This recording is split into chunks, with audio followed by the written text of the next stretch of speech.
Mr. Mayor, we are live. Thank you very much. We are live on all of our streaming.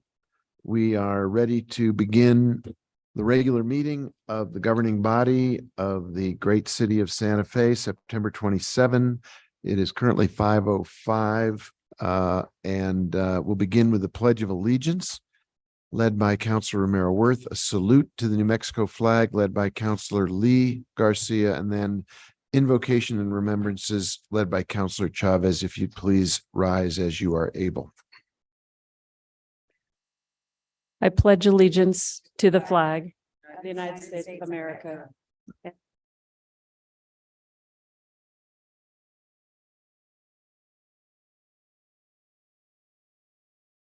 salute the flag, state of New Mexico, is the symbol.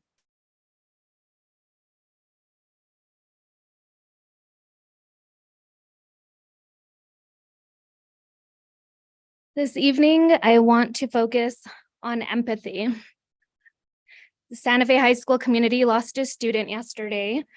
So I stand here in front of you with a heavy heart, and the empathy that has surrounded our school community, the leaders who cared, the community outside of the school that was impacted has been a light of hope. Maya Angelou said, each one of us has lived through some devastation, some loneliness, some weather superstorm or spiritual superstorm. When we look at each other, we must say, I understand. I understand how you feel because I have been there myself. We must support each other and empathize with each other because each of us is more alike than we are unalike. I believe we are connected through pain, through our victories won, through our most challenging moments, and by the common feeling of discomfort that we all have experienced. We are connected. And yes, our paths may be different, but we are human, we are heart and mind, and we have that in common. I challenge us all to choose empathy in disagreement, in indifference, anger, and lack of understanding, lack of common experience. Let's choose empathy, because it is then we connect beyond pain, but we connect in kindness. Barack Obama said, empathy is the quality of character that can change the world. I ask that we show up for each other in the darkest of times, so our community as a whole can be relit with the light that only promotes hope and growth. Thank you. Thank you, Councilor. Are there others? Councilor Rivera, you'd like to speak? Thank you. I'd like to give my condolences to the family of that young man that passed away, as well as I think all the kids in our community can relate, and just that we keep them all in our prayers. Also to the people that witnessed it, that walked up upon it, our first responders that had to check and had to do investigations and probably had to do notifications. And it's a tough thing for everybody. It's especially tough when it's a young person. So please keep all them in our prayers. And then finally, my father's 7-year anniversary of his passing is on October 1st, and would just like to remember him tonight. Thank you, Councilor. Councilwoman. Thank you, Mayor. I and others lost a very special person in our life. My comadre, as we called her, Yvonne Sandoval, who fought valiantly through cancer. And she was always a fighter of justice in all forms. She was brilliant. She had compassion. She was just such a healer in our community, and she's going to be missed. So just sending so much love to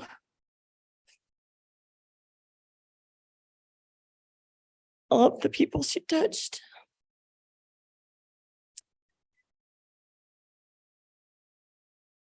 And I also want to recognize the passing of Nikki Bustos, who is a well-known artist in Española, who died too young. She died recently as well, and she was loved by many. And so I just wanted to send blessings and love to her family and her friends and people that cared for her. Thank you. Thank you. Thank you. Let's take a minute. Let's reflect on the lives we've lost, the people who are needing our support and our empathy. Let's send out our best thoughts to everyone in our community who is in pain, who feels alone. They're not. We're with them and we want them to know it. To those we've lost, we are keeping them in our hearts as well. So let's take a minute for that reflection.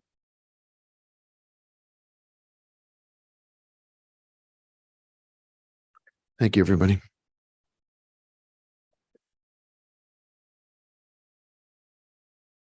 Madam Clerk, can you call the roll, please?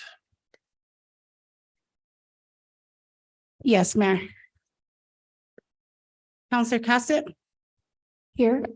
Counselor Chavez, Here. Counselor Lee Garcia, Here. Counselor Michael Garcia, Present. Counselor Lindell. Here. Counselor Rivera, Here. Counselor Romero Worth, Here. Councilwoman Villarreal, Present. Mayor Weber. Present. You have a quorum, Mayor. Thank you very much. And welcome to your post there. We appreciate you being there. Are there changes to the agenda, Madam Clerk, that you're aware of?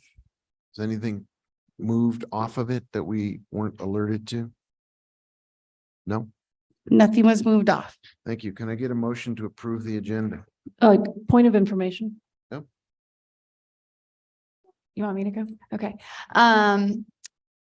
Our H board case, I am only seeing a memo. I am not seeing any of the additional information about the case. Are we missing something? It says that we should have the staff report and packet, findings of facts, minutes from 6/13. And all I'm seeing is a 5-page memo. And so I am not prepared to hear this. I did email staff to ask about it, but Well, why don't we approve the agenda and then we'll take a look at whether that's something we need to postpone?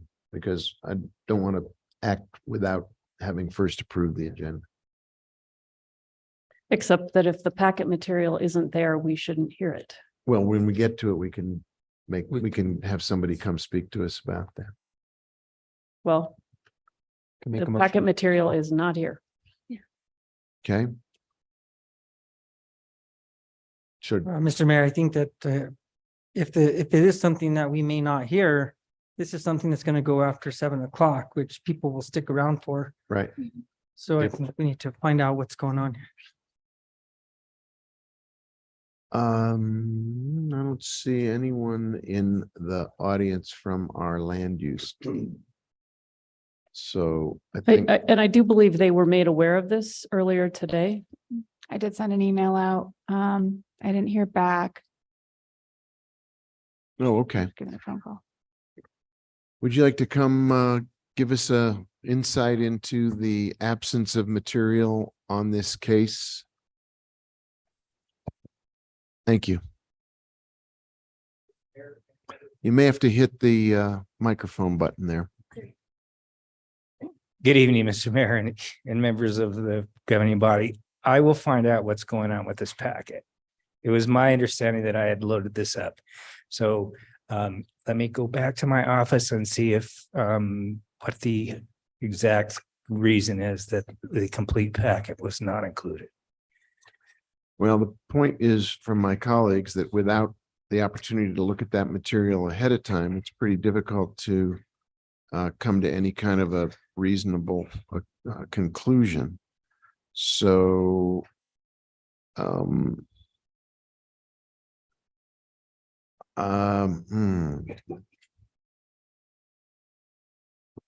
Mr. Mayor. yeah, Counselor. And Is I have a memo in my inbox. I'm sorry, Counselor, I don't mean to interrupt. That's okay. I think it's the 5-page memo that everybody has.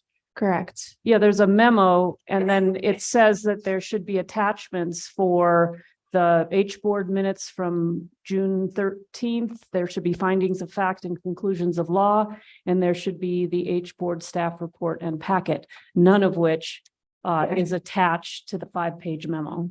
I just wanted to ask staff if there's time sensitivity on this? Is there any reason that we couldn't hear it at our next council meeting? I don't believe so. I think we can do that. We can delay it, postpone it to the next So council. if we don't have the material, it's pretty darn difficult to make a good, have a good hearing. So if you want to amend the agenda to postpone that item to the next hearing and let everybody who's, Do I need a main motion on the floor, city attorney, or can I just say I move to approve the agenda as amended with item 20A being postponed to the next governing body meeting? Mayor Weber, Counselor Cassett, I think it hasn't been amended yet, so you could say amended to do that. Yeah, So was that a good motion? Can somebody just second that one? I think that's fine. So moved. okay. Second. That's what Yes. it is. Item 20A is the public hearing on 4 Plaza Fatima. So there's a motion made by Counselor Cassett, seconded by Counselor Chavez. Is there Yeah, Counselor Rivera. I would just hope that you can go back and call the applicant and anyone that they may have that was thinking about showing up and let them know what happened. I will give proper notification. Thank you. Thank you. Yeah. Thanks for flagging it. Is there other discussion about this amendment before we approve the agenda as amended? Madam Clerk, can you call the roll, please?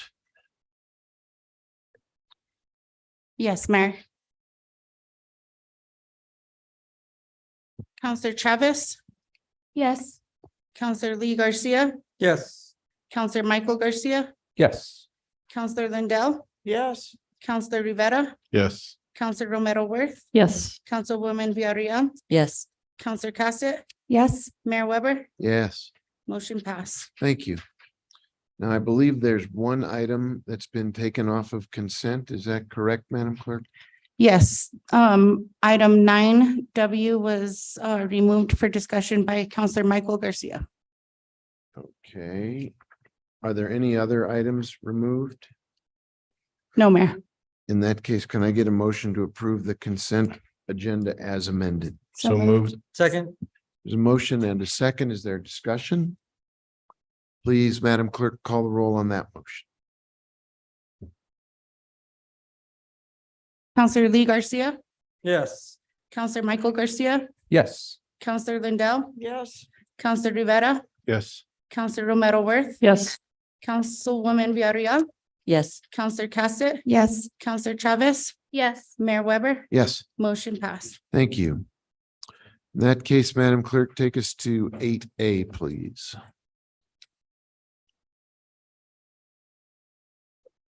Yes, Mayor, that is a presentation, the North Central Regional Transit District, the NCRTD presentation and overview by Anthony Mortiaro, Executive Director.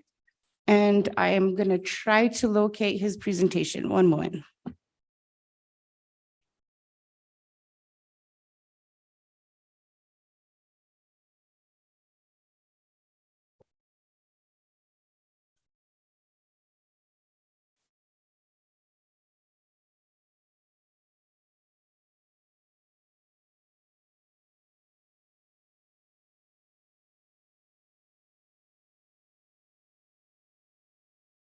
There we go. Okay, great.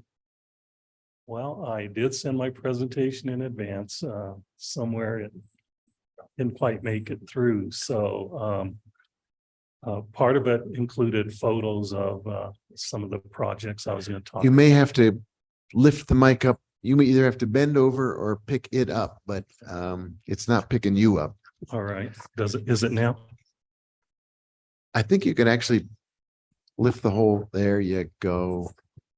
We don't want to have to strain. No, technology here. Thank you very much. So the presentation didn't make it through the ethers?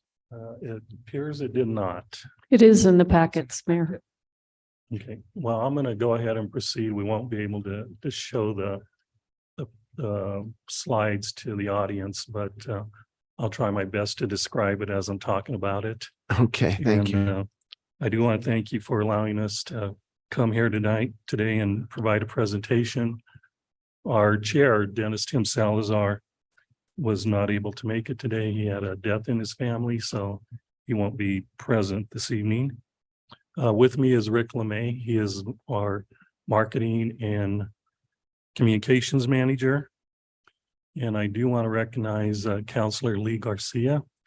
He's on our board of directors. He is our secretary treasurer. And I do also want to recognize Eric Awning, who is an alternate to our board representing the city, along with some former board members, Carol Romero Worth and Jamie Cossett, who also served on our board, and they're all on this side of the dais. It's great. Lastly, I also want to thank the city and Santa Fe Trails. We park some of our vehicles there for our Santa Fe routes, and we've had a great partnership and collaboration with Tomas Martinez, Transit Division Director, and we appreciate the ability to utilize your facility. You may be impressed to learn that your presentation has arrived All right, just in the nick of time. Yeah. And folks will be able to see it. great. Next slide, there you go. This is an overview of the district service area. We currently have a $54 million budget and employ 101 employees when we're fully staffed. We have 17 board members representing cities, counties, and pueblos, and they're all elected officials as well. And we serve over 67 communities. Some of those are incorporated and a number of those are not incorporated, but they've been historically existing communities. And our service area is about 10,000 square miles and has about 289,000 residents within that area. We were created in 2004, and we were the first regional transit district created under the newly adopted RTD Act that was approved by the legislature in 2003. All of our routes are fare-free except for our demand services. We do charge a slight fare for that. So serving the district, over 26 fixed routes, and 12 of those routes are specifically serving the Santa Fe County area. We do have a seasonal route, Taos Ski Valley. We do contract services out. For example, we provide service from Mora County to Las Vegas. I was just up at their commission meeting today, and they approved a 4-year contract to continue with that service. And then we do provide demand and paratransit services through MyBlue. And there is weekend service through the Taos Express. Next slide. This next slide shows our historical ridership from 2008 when we first started operating services. The blue bars are RTD operated services. Those are the blue buses you'll see in the community. The gray bar is the rail runner. And just for your information, we do financially support the rail runner. We provide them anywhere from $3.5 to $4 million a year in financial support. And then the orange bars are RTD funded services, and those are Santa Fe Trails, who receives an allocation from us when they're not being fully funded by the federal government, and Atomic City Transit, which also receives an allocation from the district for regional services. As you can see from this chart, ridership did dip quite a bit here in 2021 during the pandemic. And that was true for many transit agencies throughout the nation. The good news is ridership has been going back up. But the other side of that is not to the extent that we would have liked to seen it increase. And the problem there is that we've had to suspend about 13 of our routes because of not having enough drivers to continue to provide those services. So at least half of our routes are currently either suspended or they're on a demand basis. Next slide.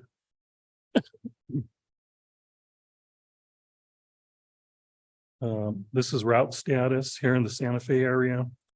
Again, because of lack of drivers, we ended up having to modify the Santa Clara, Tesuque, and San Ildefonso routes.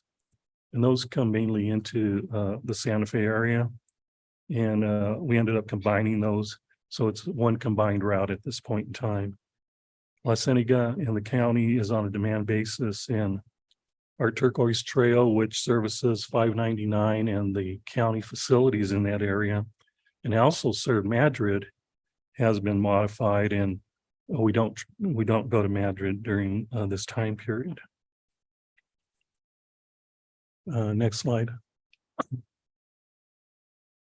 We have recently rebranded our buses so that you know it's a blue bus. We put the words on it. But and that's how most people know us. When you say Regional Transit District, they give you a funny look, and then you say blue bus and they get it. But one of the attributes about this rebranding is that we took a year and took a lot of input from our stakeholders throughout the region. It reflects the eagle feathers that are endemic to a lot of our pueblos, the mountains in the area. And on the top of the bus, you'll see various languages that are spoken in the area. And they all say the color blue as well. And a number of those languages are from our Pueblo members who gave us their permission to utilize that. Next slide. Workforce housing. The district is embarking on a workforce housing project in the Espanola area. What you see here is the district's 3 acres property, which is in the red boundary, and the blue boundary is a 7-acre parcel owned by the city of Espanola. And this is right behind our regional transit center in Espanola. So we felt that there was a need for affordable workforce housing in the area. We surveyed public employers in Rio Arriba County and in Taos County. And based upon those results and the need that was reflected in that survey, our board authorized us to proceed to going forward, preparing a draft site plan, a housing needs analysis, and a financial pro forma. Our project is rental only, and that'll be available to existing employees, future employees, or other public employers if our needs are met and don't have any of our employees that want to utilize the services. We'll make it open. The city's project will be a market project as well, but those will be for sale. Next slide. This is just a breakdown of the units that we will be looking at constructing. 13 of them are attached units, and then 3 of them are single family homes. And based on the survey we conducted and needs analysis, about 56% of those will be 3-bedroom, 11% will be 2-bedroom, 33% will be 1-bedroom units. And we'll have a nice park at the end of the cul-de-sac there for the residents to utilize. Next project. This is our Jim West Transit Center. This is our headquarters. Doesn't look like this now. We moved into the existing facility in 2012, and we've outgrown it. So we have a need to expand the facility as well as retrofit some of the existing spaces. We had to break this down into phases because we didn't have the money to do the whole project, which was near about $11 million. So we're in the process of final plans now for the phase 1, and hope to put that out to bid here in March or April of next year. And then as we are able to secure other funding sources, we will move forward with the 4,000-foot additional building that you see represented in this drawing. The next slide represents our recently completed Espanola maintenance facility. Prior to building this facility on a 7-acre parcel directly behind our headquarters, we were contracting out all of our fleet maintenance. With this facility, we're able to bring this all in-house and service our own vehicles. We also have a fueling facility and automated wash bay here. And we will do maintenance for other federally funded transit agencies in the area. That's one of the commitments we made for the federal funding. So as those agencies have needs and we can accommodate those, we will handle those in our facility. Next slide is our Taos Operations and Maintenance Center. In 2015, we acquired the Taos Transit System. We took over the system. They had a small facility, about 3/4 acre site with a trailer and a metal garage. And it was totally inadequate the day we took over the system there. So for the last 4 or 5 years, we've been planning this facility, and we finally were able to secure the federal funds needed to build this. We also issued some debt. We broke ground on this facility 2 weeks ago. And we'll be hopefully moving into it, weather permitting, March 2025. Next slide. Our board has adopted a 20-year zero emissions vehicle transition plan. So our intent is to convert our entire fleet to zero emissions by the year 2045. And that'll be about 95 vehicles in our fleet by that point in time. The cost of the total transition is about $254 million. We will initially be deploying 6 electric buses, 3 of them here in the Espanola area, and another 3 electric buses in Taos, and then 7 electric vans, along with 3 hybrid diesel electric vehicles that'll be based in the Taos area, along with all the charging facilities. We hope to see the first buses arrive here in 2024, September, October of that year. And lastly, our board has updated our long-range strategic plan. We will be deploying what's called bus rapid transit, servicing Santa Fe, Espanola, and Taos. Currently, there's about 4 runs a day that come from Taos into the Santa Fe area. The intent of this plan is to increase that service with peak service every 15 minutes and non-peak every 30 minutes, 7 days a week. So that means that there'll be approximately 14 to 19 trips every day occurring between those 3 communities in the future. Besides adding that level of frequency, we'll be adding weekend service, and we will employ longer operating hours till 10 p.m. on weekends. We intend to provide new service between Lamy and El Dorado. Currently, that area is not served. We will be deploying what's called microtransit service in Edgewood, which is a form of Uber Lyft public sector version. And that'll be available on a 30-minute schedule basis. On Turquoise Trail, which currently is modified, we'll be redeploying the Madrid service, but it'll be a separate route. It'll be a commuter-based route on its own. La Cienega will be microtransit, and we're currently evaluating microtransit services between the Santa Fe Airport and downtown. We plan to have discussions with Santa Fe Trails about that. And we'll be looking to see how we can collaborate on providing some form of microtransit service between the airport and the downtown area. And the next slide, just the illustration of our mobility hub. Those pink areas there are going to be micro transit zones. So if we have fixed service in those areas, those will be converted to a micro transit zone so that then they can feed into the BRT line. But no one will lose service. Enhance the whole point of the long range strategic plan is to enhance services for the communities that we serve. And Mayor, that's the end of my presentation. I'd be glad to stand for any questions. Thank you. Counselor Lee Garcia, did you want to weigh in on this? This is, as noted, you have the honor of being on that board. Maybe you want to add something. Thank you, Mayor. And yeah, I'd just like to thank Tony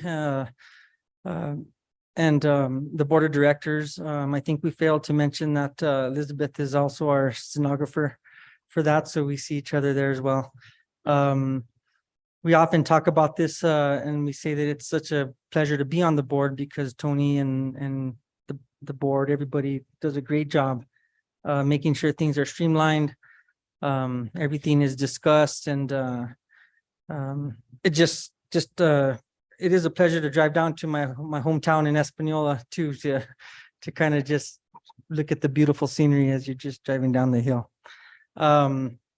You know, as you said, a lot of work has been done from the rebranding. I think that was great.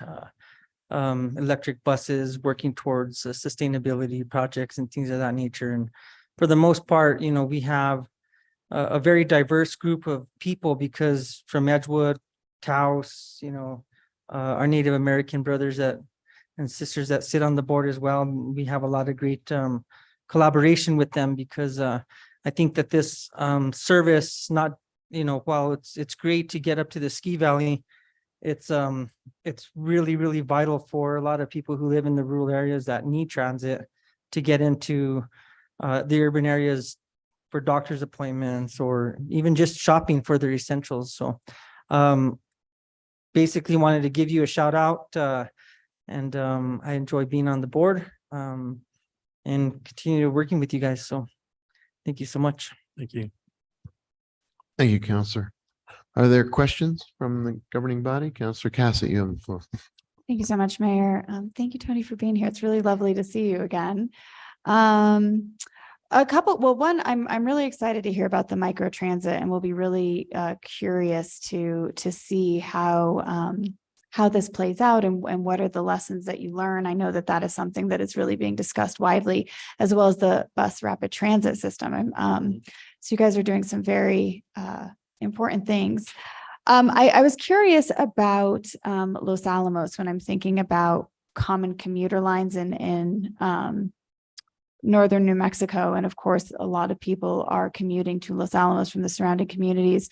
And I see that it's not on the bus rapid transit system, and it's also not on the micro transit. And so I'm assuming that it would just be on the other fixed routes, correct? And how is that? Have you guys looked at that, considering the amount of commuting that happens into Los Alamos? And I believe that they have their own transit system. So right. I'm sure there's some interactions there.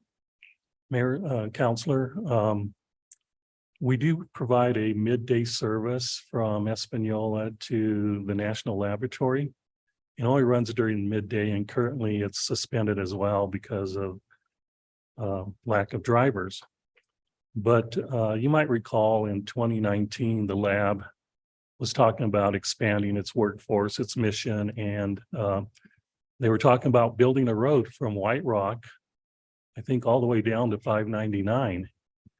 And my board authorized me to write them a letter and said, why spend that money? Why not spend it on public transit rather than building another road that will cost hundreds of millions of dollars? Well, they took us up on that and came to a board meeting and requested that we jointly study the issue of public transit based upon the expansion that Llano will be undertaking.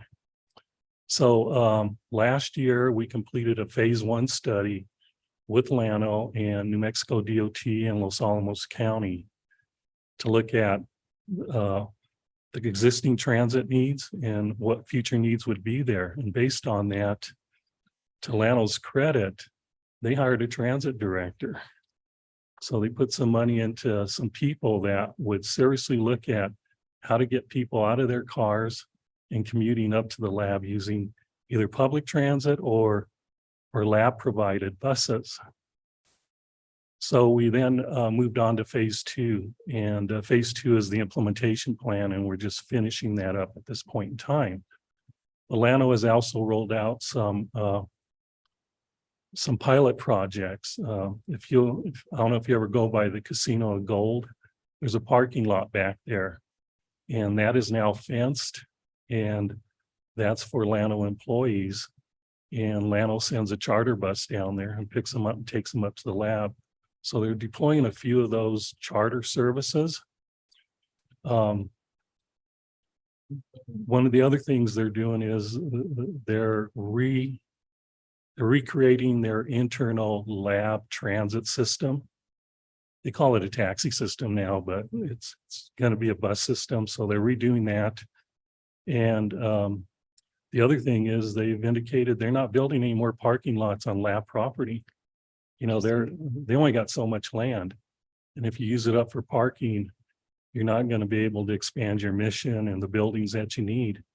So they're going to be forcing people to start using public transit, which means there'll be parking areas here in Santa Fe and Oaxaca and what have you for existing and new employees to utilize bus services to get up to the laboratory. We're also will be deploying a new route from Espanola to White Rock as part of this study, and Los Alamos County will be building a new transit center. So everybody's got their assignments as part of this implementation plan, and now we're going to be looking at how do we fund this and move forward on it. So there has been these discussions with the lab, and I'm glad to see that and say that they are taking their role in terms of encouraging people to use public transit or their charter buses seriously. Wonderful. Thank you. Really glad to hear that, considering how many people are commuting and how many vehicle miles driven are taken up by commutes to lab. So Exactly. very excited to hear that. The other thing that you mentioned that I'm really curious about when we might be seeing this is the micro transit between the Santa Fe airport and downtown. As we all know, that has been a challenge. Do you have any more information on when that would be launching, what the hours will look like, how people would utilize this? Mayor, Counselor, I don't yet. We just rolled out our micro transit in Taos and in Espanola, and basically it's a demand service, but you change the times, and there's an app. It's called My Blue. It's still in a beta form because we feel that if we roll it out non-beta, we will be overwhelmed by requests because it's going from a 24-hour scheduling to a 30-minute schedule to get a ride. So we just don't want to make promises we can't keep until we could get staffed up. We're having the firm that we've contracted with that app do a study about getting service from the airport downtown and what that would look like, the intervals, the staffing levels needed, number of vehicles and what have you. So once we've got a firmer grip on that, we'd be glad to share that information with the staff as well as the city council. Wonderful. Thank you. Really appreciate it. And thanks again for being here. Thank you. Thank you, Councilor Mayorworth. Thank you, Mayor, and welcome, Tony. Great to see you. And I can see no grass ever grows under your feet. You accomplished, when I was on the board, you were building the garage and the repair center behind your administrative offices. That's done, and you leap right to the next project. So congratulations on continuing to just make improvements on a really important service in this region. I am curious, and I have to say kind of excited about this idea of workplace housing. And I do know in the back behind the administrative building, there was quite a bit of room. And so I know, did build the garage and the repair maintenance facility and that there's additional room to do this workforce housing. Do you see that as being available for your drivers as well as your administrators? And maybe helping with recruitment and retention and getting, some folks interested in driving blue buses? Mayor, Counselor, that's exactly our intent behind it, to use it as both a retention and recruitment mechanism. That's terrific. And let's see, I'm just looking. So what is the time horizon for that one? I'm not Well, sure. Um, You're still raising money, I'm imagining. we finally got the pro forma, and the estimated price tag on that project's $4 million on our portion of it. And we've looked at both debt financing and capital outlay. So I know some people that influence capital outlay. So we'll be talking to our legislature representatives about that. But based on the pro forma, even if we have to do some debt borrowing on it, based on the rents and having sufficient reserves to maintain the property into the future, and make sure that the rental prices are below market there, that we'll be able to do the project, even doing a debt service issue on it. Okay. So it's probably a year out, because we want to go through the legislature, see if we can get some money for that. And then once we know if we're going to get any, we can then work on making up the gap in some fashion, either some of our own resources or debt financing. I don't intend to seek federal money for it. Don't want to be encumbered with those federal regulations. And that's why it'll either be state or we'll debt finance it on our own. Okay. Yeah. And I think that's a really exciting vision for the blue buses. And then I'm also, like Councillor Cassett mentioned, this zero emissions vehicle transition plan. Happy to see that you're, thinking out into the future in terms of what kinds of, energy we need to be using to fuel these buses. So happy to see that you're starting to think about that, make that transition, and figure out what's going to need to happen in order to make the transition that we need to be doing. So again, I think that's fantastic. So thank you. Thank you. Thank you, Any Mayor. other questions or comments? Councilor Rivera. Thank you, Mayor. Thank you for the presentation. Thank you for being here. One thing that I didn't see or hear, and maybe I missed it, was at some point, I think before the pandemic, we had, I believe it was RTD providing transportation up to the Santa Fe ski basin. Is that still part of the Santa Fe County routes that are in here? Mayor, Counselor, yes, it is. In Okay. fact, it's one of our higher producing routes, heavily utilized both summer and winter. Great, thank you. I saw Taos mentioned specifically and didn't see Santa Fe ski basin, but I'm glad it's still being done. Thank you. Thank you, If I Councilor. may add, last time I was here, it was a $5 charge. Today it's $0. Nice, And great, anybody can use it fare free. great. Thank Thank you. you. Other questions or comments? Appreciate you coming to give us a briefing. It's really important. And we're grateful to you and eager to have another one whenever you feel it's time for an update. I sure will. Thank you, Mayor, and thank you, Council. Thank you, sir. Madam Clerk, could you take us to 8B, please? Yes, Mayor, that is an audit update and overview by Finance Director Emily Oster.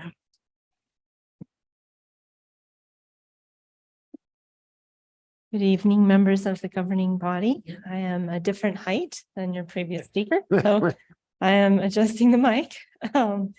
So I'm pleased to be here this evening to give you an update about where we are with the audits. I want to start out by talking about the team that we have that's working on the audits and the work that's happening right now. So we have our consultants with Clifton Larson Allen.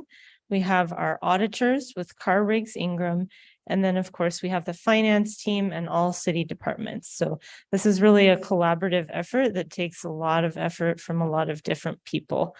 I am confident that we have the right team in place and that the right work is happening to complete the FY22 and FY23 audits.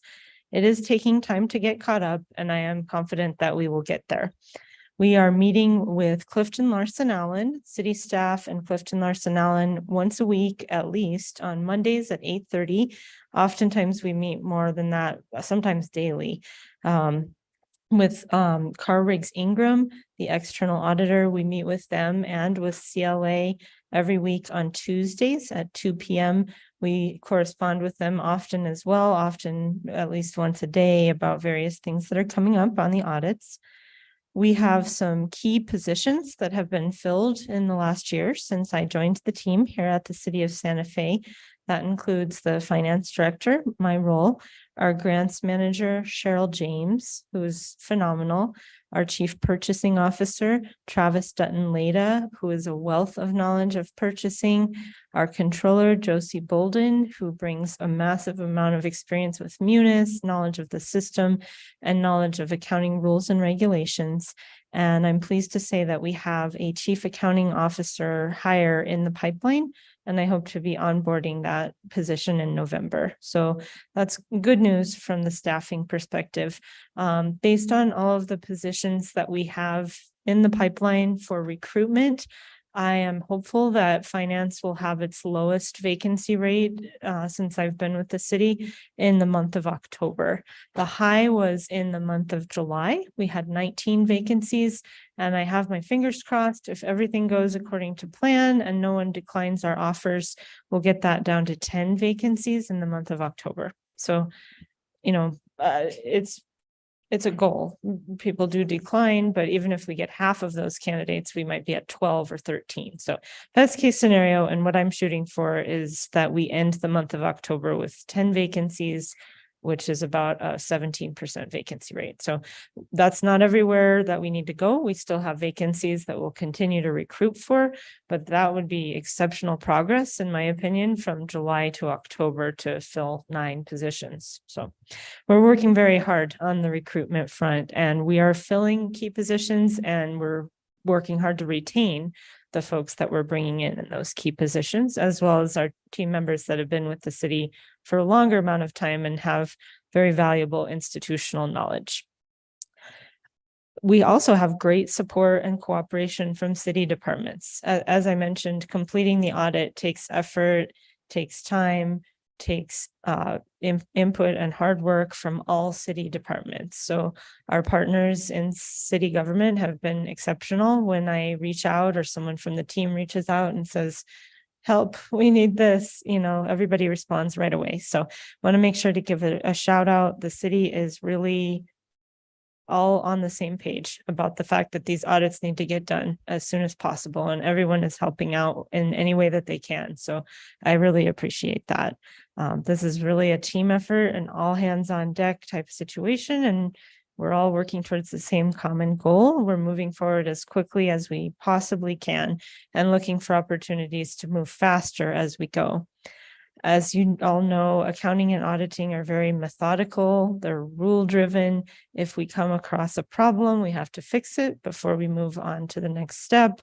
That's normal. That's, it's an iterative process of auditing and providing information, answering questions, making corrections if they're needed. There's a heavy focus on compliance with laws, regulations, standards, rules, and it's highly prescriptive and very detailed. So it takes time. It's time consuming work, and it takes time to get caught up, but we are on the right track. I have some specific updates from different parts of the team for today.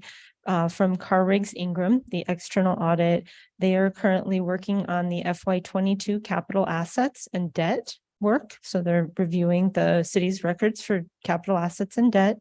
They have selected the major programs for the single audit, the federal funds audit for FY22. They'll be looking at airport and homeland security. Cheryl James and her staff have been working very hard to gather the PBC items.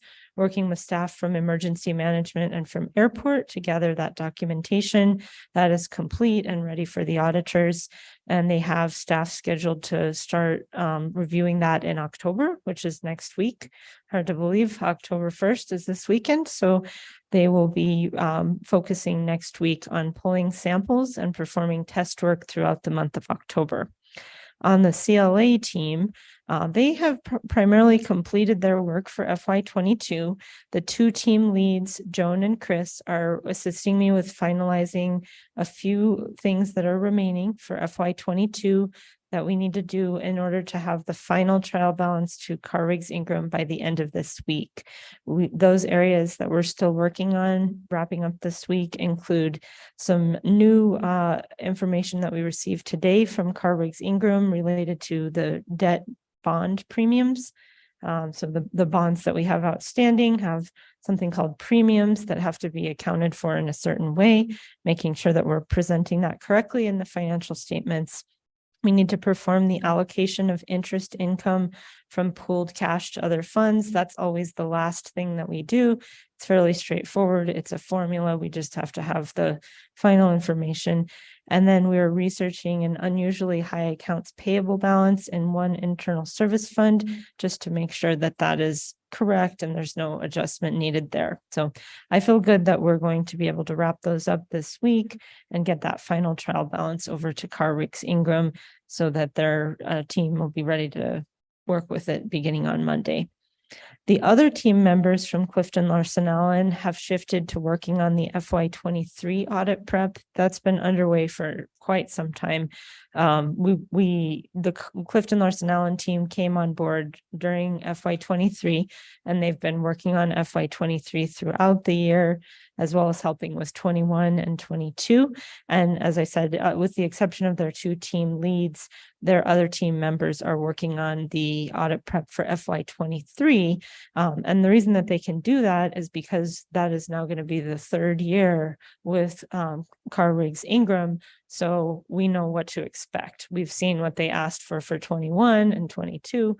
We know it's going to be similar for 23. So in a way, you know, we're working ahead, so to speak. You know, we're well into the prep for FY23. I kind of mentioned this a little bit before, but this is my 1 year anniversary with the city this month.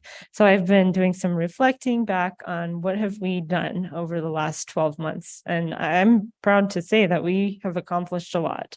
We have implemented a month-end close process during FY23 that we've successfully continued into FY24. We now have 2 months complete in FY24. I really want to give credit to Alexis Lutero and Ricky Bejarano, who were here before I arrived and really are responsible for getting that process implemented. We have successfully continued that, and it is just absolutely critical to making sure that we are moving in the right direction in terms of getting transactions recorded timely in the accounting records. We completed the Munis upgrade in January of 2023. That went so smoothly, it's kind of easy to forget that it happened, but that was a big deal. That was a very important step for finance, getting off of that old 2011 version of Munis to the 2019 version. And that has really improved the operations of the system. And it has made it possible for us to implement improvements such as requiring that all manual adjusting journal entries have supporting documentation attached in Munis. You may recall for FY21, one of our challenges was documentation for transactions. That comes up in several of our findings. And I think that the path forward on that is ensuring that the documentation is loaded into Munis, attached to the transaction at the time that it's being posted into Munis. That avoids the whole problem of searching for paper documents or electronic files later on and perhaps having trouble finding them. We also had our bond ratings affirmed by Fitch in the fall of last year and S&P in June of this year. The S&P credit watch was resolved this spring. That's a major accomplishment, and it really reflects the city's prudence in expenditures and ensuring that our funds that have debt have adequate resources available to pay that debt. We have submitted our quarterly audit status reports on time every quarter, March 15th, June 15th, and September 15th. And we submitted, of course, our FY21 audit to the Office of the State Auditor on June 30th, and it was released to the public on July 31st. In this calendar year, I have been fortunate to provide 36 audit updates to you all. Tonight is number 36 to the governing body and the finance committee. That's about one per week. There's a couple of weeks, a few weeks here and there where we didn't have one, but for the most part, it's been once a week, and we will continue to keep you updated. We will continue with these weekly audit updates to both the finance committee and the full governing body as we continue our work to get caught up on the audits. So I just wanted to circle back and say, I really do feel confident that we have the right team in place. The change between this time last year and now is significant. Last year, we were onboarding a number of key staff members, a new consultant, a new auditor. This year, we're moving forward at top speed. Everyone is, seasoned and knows what they're doing, and we're all moving forward. So it is taking time for us to get caught up, and we will get there. And with that, Mr. Mayor and members of the governing body, I'm happy to take any questions that you might have. Thank you, Director Oster. First of all, happy anniversary. And thank you for the annotated list. I think if it's not too much to ask, if you could find a way to share that bullet point with the whole governing body. It's not, I know it's not all inclusive. I know there are things you left off for the sake of brevity, but I do think we don't often do enough stock taking to see how far we've come in the course of whether it's a year or a 4-year period. And it's nice to have an annotated list like that. So I don't want to force you to do more work than what you're already doing, but if you've got a way to simply provide that, I think it would be a useful checklist, and we can all benefit from that. So thank you. Questions, Councillor Lee Garcia. Thank you, Mayor. Happy anniversary. Thank you for being with the city for a year and giving of your time and your talent. And obviously it's a job that may not be thanked very often, but I do appreciate the work that you're doing. I think I've asked this in the past in regards to where we're at, 50%, 60%, 75% on FY22, FY23. If you can just answer that quickly. Mr. Mayor and Councillor Garcia, that's a difficult question, because if we, got to even 99%, something could happen that would prevent us from finishing the audit. So it's difficult to say until we're there how far we are, because there are things that can happen and that have happened to the city that can cause, you to go backwards in that percentage. So I would say that based on my professional experience, test work is more than 50% of the way through an audit. The bulk of the time and effort spent on an audit happens in the planning stage. That's the stage where the auditor is planning their work. They're deciding what they're going to request. They're giving us their list of items. And then there's the test work, the drafting of the financial statements, and the issuance of the report. So I think we're moving along. On 23, an important milestone was achieved tonight. The contract was approved with Carr Riggs Ingram to perform the audit work, and thank you for that. I appreciate that. That's an important step forward on 23. As far as the audit prep work that Clifton Larson Allen has been doing on FY23, I have asked them to provide me with an update on that. I'm meeting with them tomorrow morning at 8:30. So I will have more specific information for you going forward about that. But you know, my understanding is that it's well underway. But as far as the update that I've asked for tomorrow, I've asked them to provide me with a list of current assignments by staff member and an estimate of how much time there is to complete. And as I said, that's mostly on FY23 at this point. Thank you, Director Oster. You know, and the questions that I asked basically just relate to transparency. And, you know, a lot of times we may have some discussions, you know, directly or with staff, and it doesn't allow the public to kind of know where we at and where we stand. And I think that's very important for transparency. Next question, and again, it's unsettling because you have to have a write-up in the paper and bring things up that the community is made aware of through media. And I'm not utilizing that as a basis, but I think there was a notation somewhere that the city received a letter August 23rd from Department of Finance Administration. And we were not made aware of that letter, or I was not. Just as of recent, I was made aware of that. And so I appreciate that before the news release came out. But I would just like to know who would have been responsible for sharing that with the governing body, being that we are directly should be held responsible by our constituents for knowing these things. And I think that's a very important question that I would like to have answered on the record. I think Mr. Blair would be better equipped to speak to that than Director Oster. Mr. Chairman, Councilor Garcia, thank you for the question.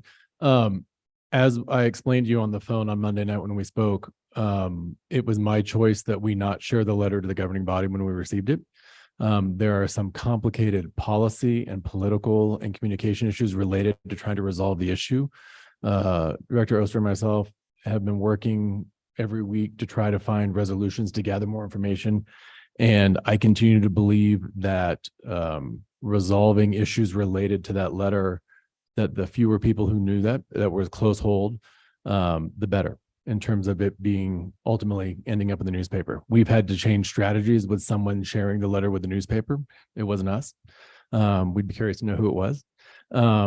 But not every piece of correspondence that comes in to the mayor or to me should automatically be forwarded to every member of the governing body. I continue to believe that. And it takes some discretion on our part to determine when those appropriate times are. I think by and large, my sense is I have been quite communicative with the governing body on a variety of issues and trying to make sure that you are in the loop on things before they are public. But my goal had been to try to resolve the issues related to that letter prior to it coming out into the public. Thank you, Mr. Mayor. Thank you. Thank you for the response. And again, I would like to have possibly known, just because we're going to get asked by constituents, were you involved? Did you know? And if our answer is, well, I didn't know until this date, then it kind of puts us in a dark spot with the people who voted us into office. So I would appreciate more transparency from that perspective. I'm going to switch gears here. And again, it was noted that there was funding that has been on hold. We've asked this question before.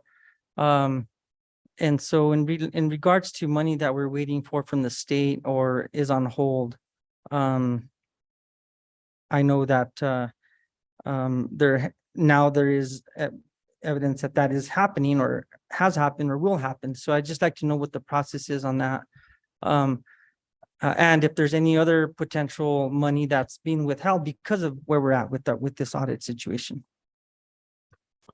Mr. Mayor, Councilor Garcia, if I can start, and I'll defer to Director Oster as well. I don't know that it was included in the news coverage. What caused the letter to come out, it was that on the day that the 21 audit was released by the state auditor, I immediately reached out to the DFA secretary asking for guidance about how quickly could we expedite getting the FY21 dollars into the city's coffers as we were compliant with fiscal year 21. Director Oster reached out to her colleagues as well at the same level, the deputy secretary and others. to try to get that money out as quickly as possible. We didn't get immediate responses to our emails and phone calls, but ultimately about a month later, give or take, was when that letter came into us, maybe a little bit longer. I don't remember the exact date. And so I think what is at focus of this particular letter are the 5 outstanding appropriations from fiscal year 21 that were allocated or appropriated to the city of Santa Fe. We're still working to get some clarity on the status of those 5 appropriations and where they are. And in terms of how we will still be able to spend them in the future. I would flag as well, we're in a place where there has still been some appropriations from the legislature that have continued to come to the city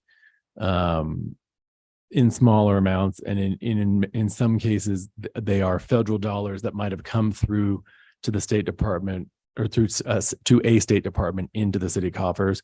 And so there are one-off examples of that. And so this was the first time that we had been told explicitly from DFA that our interpretation that if we were compliant with the fiscal year, that we would be able to receive those dollars. So that was new information to us as of the receipt of the letter. And I would defer to Director Oster if she has something else to say with regard to the process. No, thank you, City Manager. I think that covers it. Thank you. So then my understanding then that would have been money withheld for fiscal year 21. Is there anything that's possibly being withheld from us from fiscal year 22? Ms. Mayor, Councilor Garcia, yes. Is that able to be shared with us, even if it's one-on-one at some point? All appropriations given to us in fiscal, or all appropriations made to the city of Santa Fe in fiscal year 22 are still on hold until we are compliant with the audit. Thank you. Again, transparency, without having a dialogue like this, again, our constituents and the people who we represent don't hear what we're talking about a lot of times. I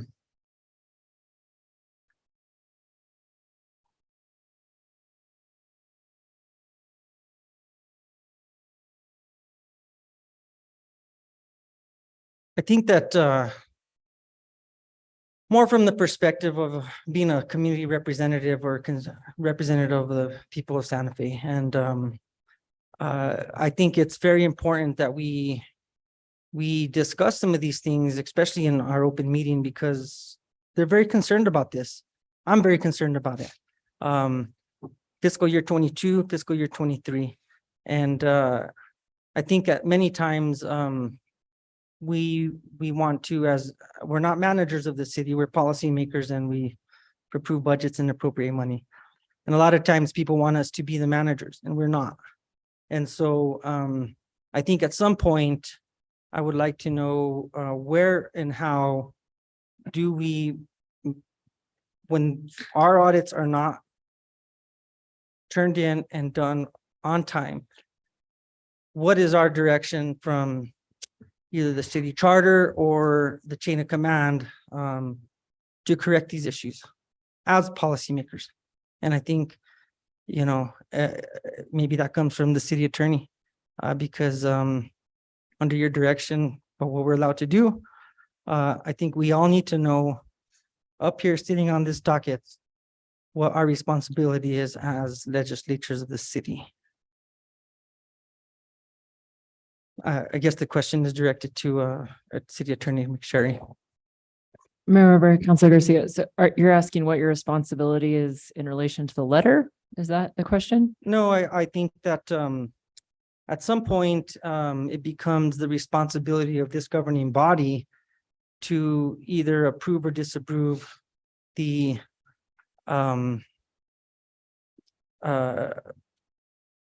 people in charge of the audits. And ultimately, I know it's the finance director who works directly under the city manager at the pleasure of the mayor. And so when this governing body sits here and listens to information and where we're at, and we're working hard, and I appreciate all of that. But when we don't get our job done, what can we do? What do we do as policymakers? By the city charter, what can we do? Mayor, Councilor, so I'm aware of a number of steps that you have taken, such as appropriating additional funding for additional audit services and appropriating a budget which allows Director Oster to hire her staff, which get to hire our vacancy rate. So those are two of the things you've done budgetary wise, right? To make sure there's an adequate budget. We are catching up from a number of years, right? So you've got additional audit services in addition to the additional staff that Ms. Oster's hiring. You are also getting reports at every meeting and have the opportunity to hear the progress of the audit and ask any questions about any challenges that Director Oster might be having to accomplish the audit. And I think she's trying to alert the governing body to those issues as they come up. At this point, sounds like things are moving forward quite well with getting information she needs from the various departments. If there's something you need from the city manager, then I think the governing body as a body, not as individuals, the governing body as a body can ask the city manager for that. I mean, you can certainly talk to him individually, but he takes direction from the mayor as his direct supervisor, and then the governing body as a whole, when you act as a whole, as a policy-making body. Thank you. Once again, I think it's just something that I appreciate the updates. I appreciate the work.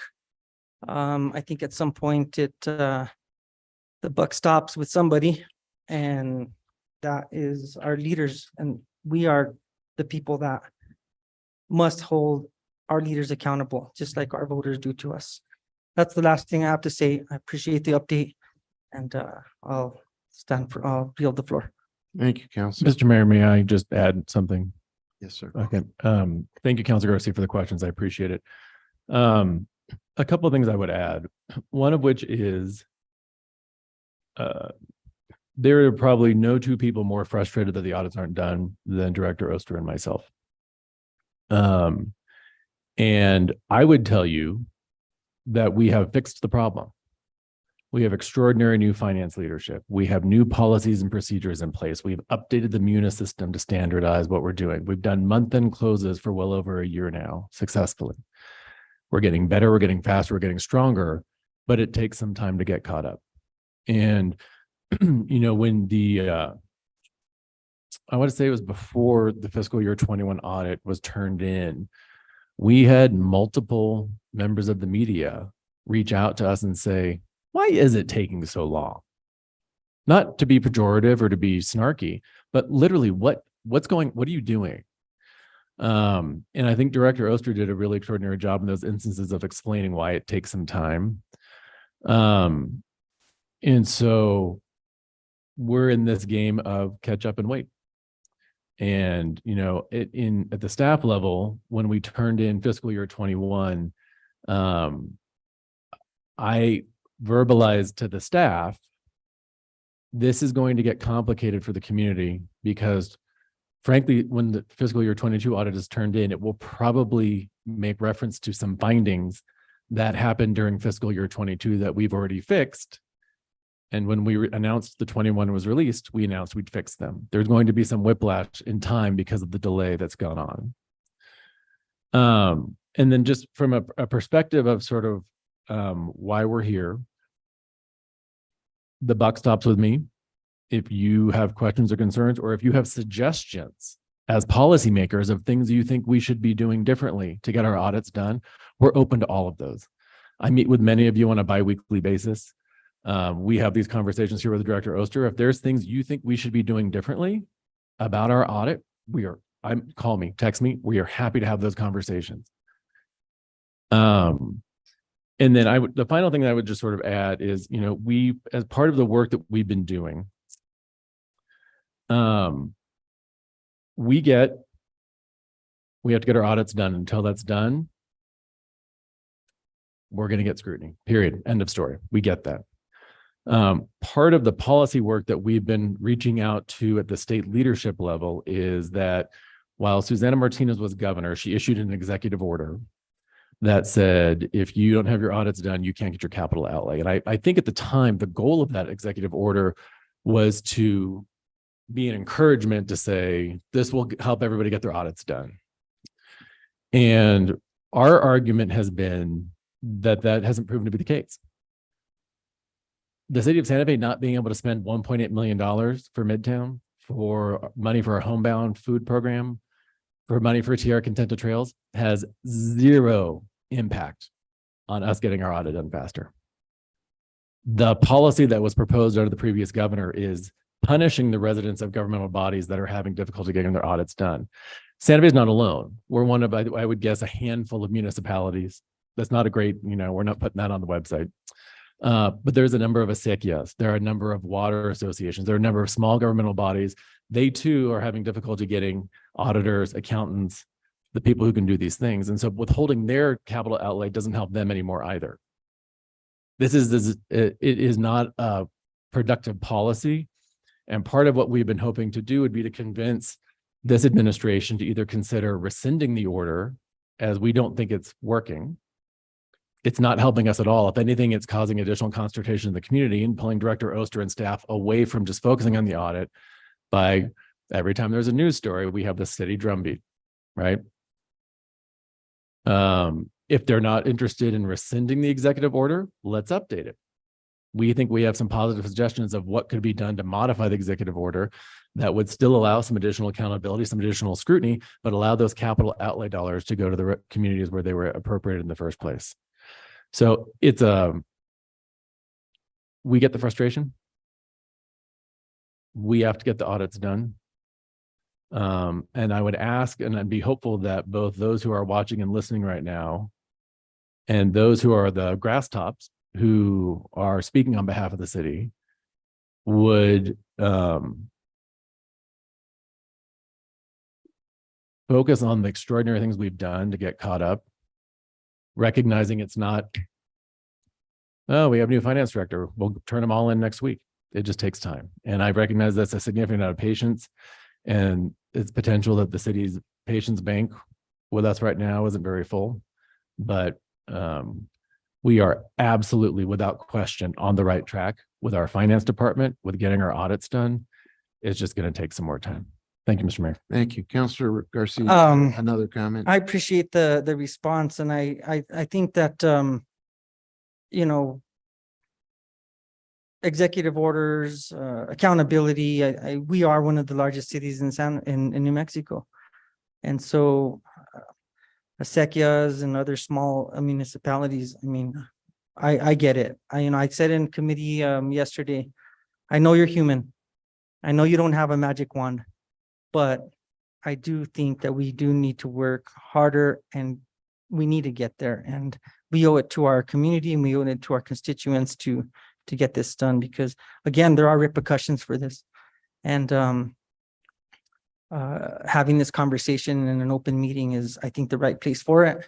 As long as we're respectful with each other, and we talk about what's happening and be open about it, because the last thing I like to hear is from somebody else on the side that this happened and that happened. And I was like, okay, I'll find out for sure, but directly. And so one last question I will have is, yes, we have made steps towards funding the department and hiring more people from your perspective and your directorship, but do you anticipate when your department is complete or as full as it can be? I know there'll always be vacancies, but do you anticipate being able to handle audits mostly internally, so we wouldn't have to be spending so much money on external resources to do the work for the city?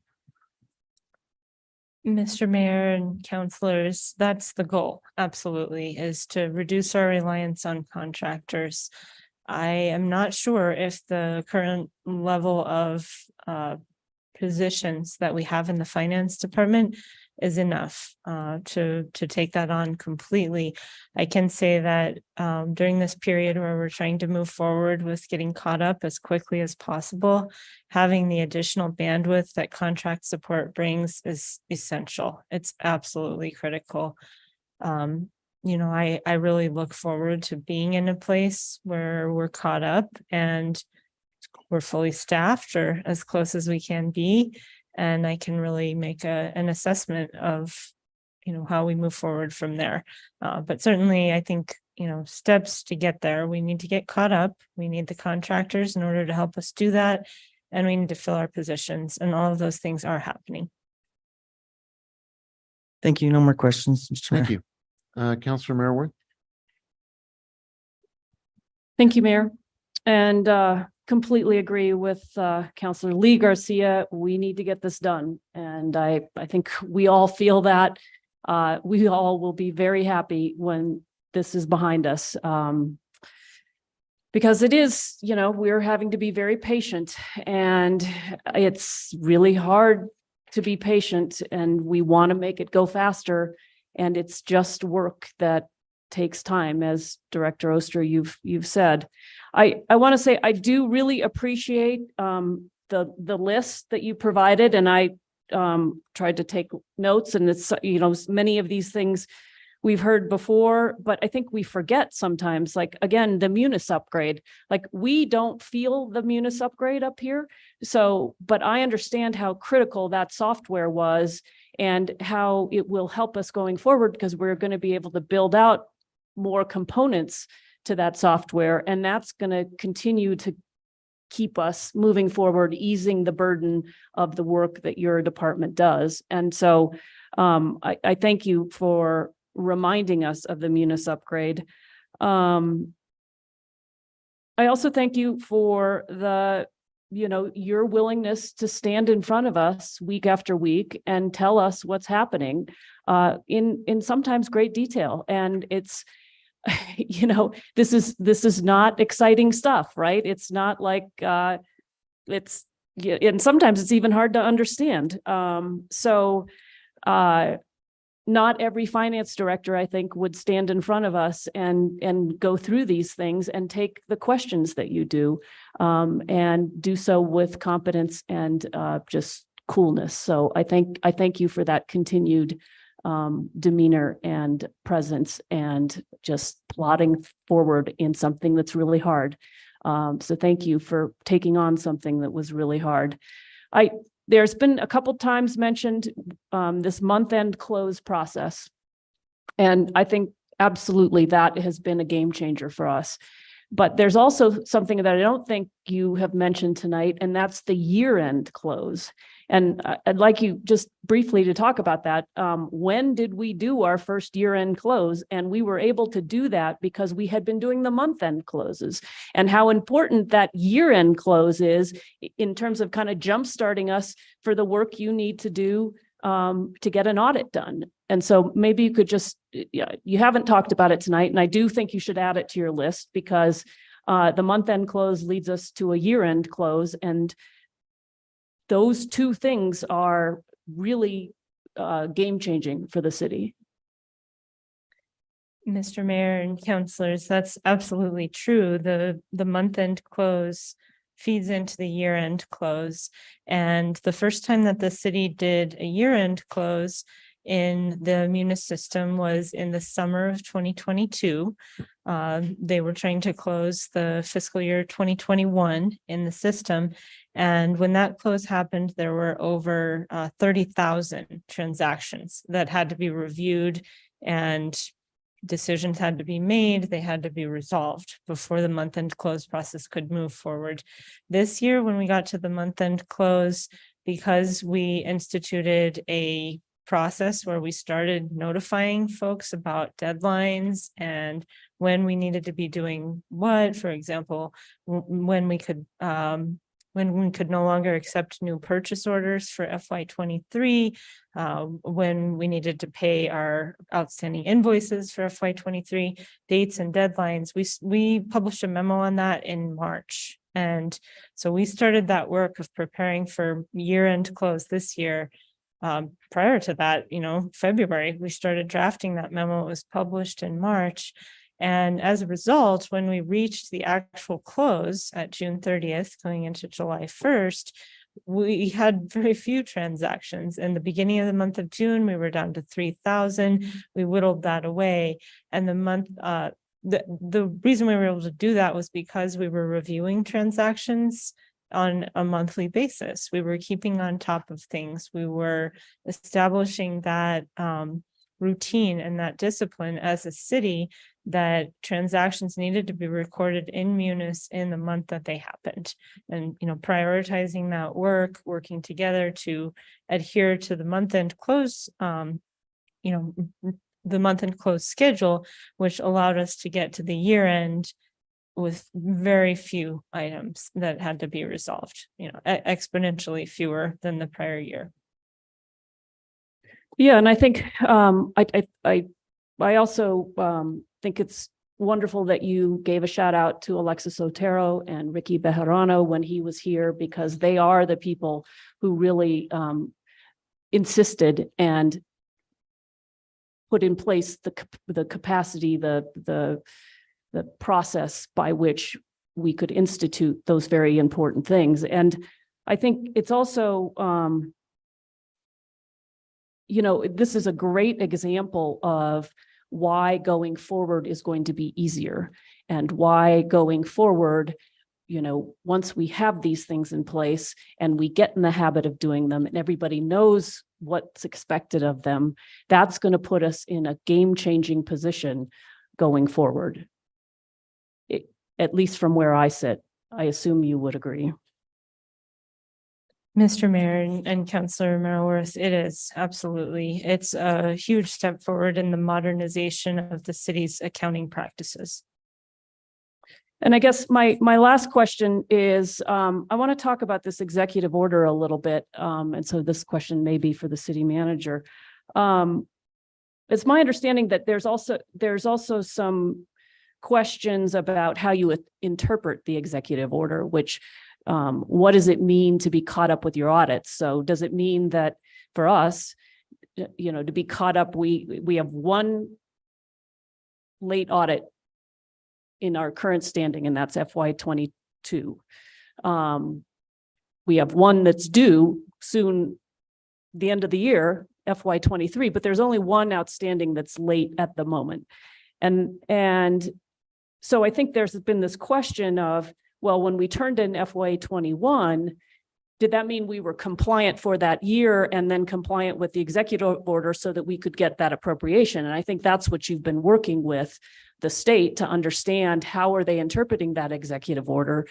Is it serving its purpose in holding communities accountable and getting their audits done? Is it too punitive to say, well, you have to have all your audits done? I'm aware of organizations and cities that have, many late audits. So how you interpret that, I think, is been part of what we're talking with the state about and trying to figure out how we go forward. And I don't know, maybe I just said it all and you don't need to say anything, but I think there's an interesting distinction there. Mr. Chair, Councilor Merriworth, ditto. Yeah, I mean, Councilor Merriworth, I think that again, it has proven to be a policy that isn't having the result that was intended. And so we were hoping for a more expansive, progressive view of how to be interpreted, or a willingness to modify it. So that I think, I don't want to speak for Director Oster, but at least for myself, if there was some version that said, we'd like to see some additional accountability, or making sure that these dollars are being spent correctly and some extra hoops to jump through, that's great. We're happy to do that. We're also really happy to be caught up real soon. I mean, that's the underlying point of all these things. Right. We want to be caught up. We're not trying to get out of that. But again, withholding capital outlay dollars does nothing to help us do our audit faster or better. Right. So I guess, what we've been trying to do is get our FY21 dollars that were appropriated, because we do now have the FY21 audit in. Mr. Chair, Councilor Merriworth, that is correct. Yeah. Even though we still have one more outstanding and we have appropriations in FY22. Yes, ma'am, that we are now compliant with fiscal year 21. There's a hypothetical scenario where a governmental body could have been compliant, turned 21 on time, been late on 22. They maybe don't get their $22, but they already got their 21. And so it seems unnecessarily punitive to be withholding those dollars from our perspective.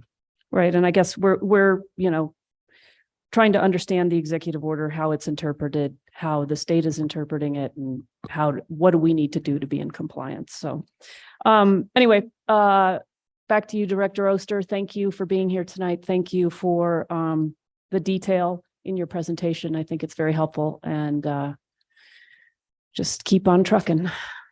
Thank you, Mayor. Counselor. Others? Counselor Garcia.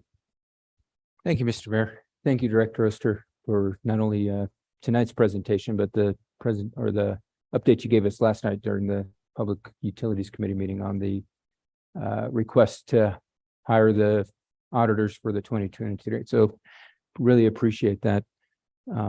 I do got a couple quick questions, I guess, but just like to get clarification on. And the first question, I think it's better suited for the city manager, just given that the comment is reflected to the city manager. And so in the article that came out yesterday about the capital A funding being blocked, the city manager is quoted as stating that the 23 audit will be turned in before the fiscal year or 2024 legislative session.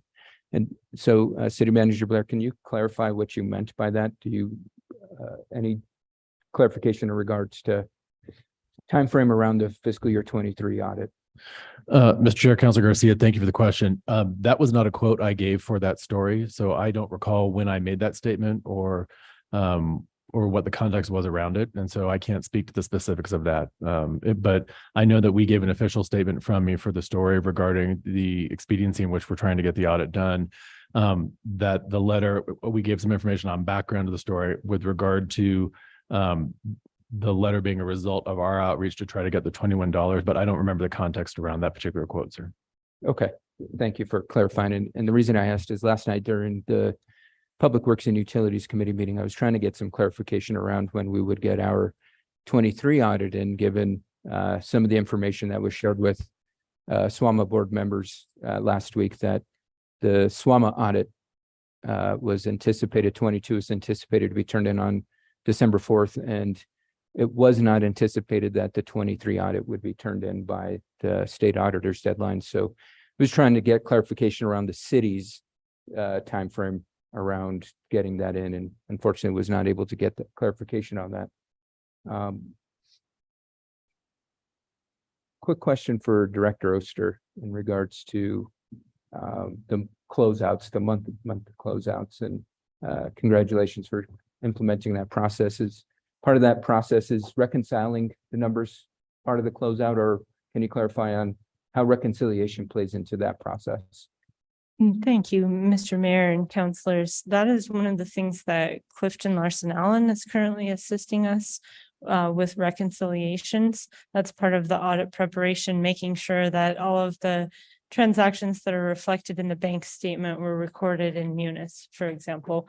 Taking the reconciliation in that case is taking the bank transactions and comparing them to what's in the system, and then researching anything that doesn't match.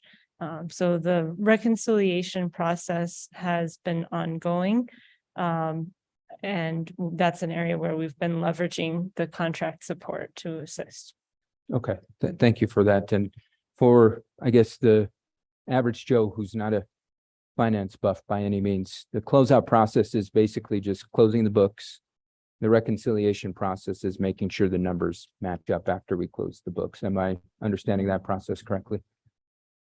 Mr. Mayor and councilors, so the close process is really, in my opinion, about establishing the mentality that we're recording transactions in the month in which they happened, establishing a schedule, establishing deadlines, reminding people about those deadlines. And then, you know, in our case, the way that we close a month is when we're reviewing manual entries and we see that they're, you know, they have a date in a closed period. We don't post them. We ask the person who entered them to enter them in the next open period. So for example, if we saw a transaction come through today with a July date, we would let the person know July is closed. We need you to enter that in September. So the close process has to do with communication and notification, and then review and monitoring of transactions that are coming through in the system. Reconciliation is essentially matching, you know, does what's in the system tie to some other type of documentation? In the case of a bank reconciliation, usually that would be some data from the bank, a bank statement or a data file from the bank. So reconciliation, I would say, is a part of the accounting process. As I mentioned before, accounting and particularly government accounting are very rule driven and very methodical. We like to check and double check and triple check our work. Reconciliation is basically double and triple checking to make sure that everything was recorded the way it needs to be. There are rules, laws, regulations, and standards that lay out the specific details of how things need to be recorded. And because we're a large entity that has a lot of different types of activities, we have several different sets of rules. Similar on the personnel side, we have 4 different sets of personnel rules for our union and non-union folks. And then each union has its own contract that has different rules in it. Similar with our accounting system, we have governmental funds, which have one type of accounting. We have enterprise funds, which have a different type of accounting. We have internal service funds. We have some fiduciary activities like our component units, BDD and SWAMA. So I may be going too far into the detail there, but there's a lot of rules and requirements. And we have to learn what they are, know which rules apply to which transactions, and get them recorded correctly, but then also check and make sure. And the reconciliation is the checking and making sure. The month-end close is the getting it in the first place. That's the discipline to get it in the first place. The reconciliation is like double checking. Gotcha. And so I guess from your professional opinion, just because we're trying to build a process that makes us move faster and stronger and swifter, would having the reconciliation process more on the front end, not necessarily as we're preparing the audit, be more beneficial? Would that help us get an audit out faster, stronger, and swifter? Mr. Mayor and councilors, I think that there's opportunity in the Munis system now that we've upgraded to automate a lot of the reconciliation process. And I think that is really the path forward, in my opinion. Currently the reconciliation of the bank accounts is a process where we extract data from the system and we use tools like Excel and other data analytics tools to perform the reconciliation.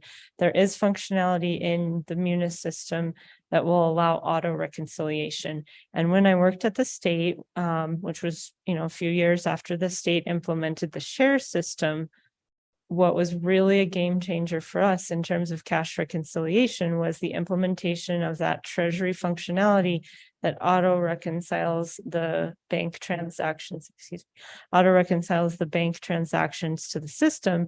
And then we have to only research the ones that come back as exceptions. So that is an important technology enhancement that I'm going to be working on. Another example of that, which is already underway, is the full implementation of the grants project ledger project accounting module in Munis. That project is expected to be complete by the end of December, and that will allow us to have information by grant in the general ledger. And that'll allow us to do reporting by grant. That'll allow us to provide general ledger detail by grant.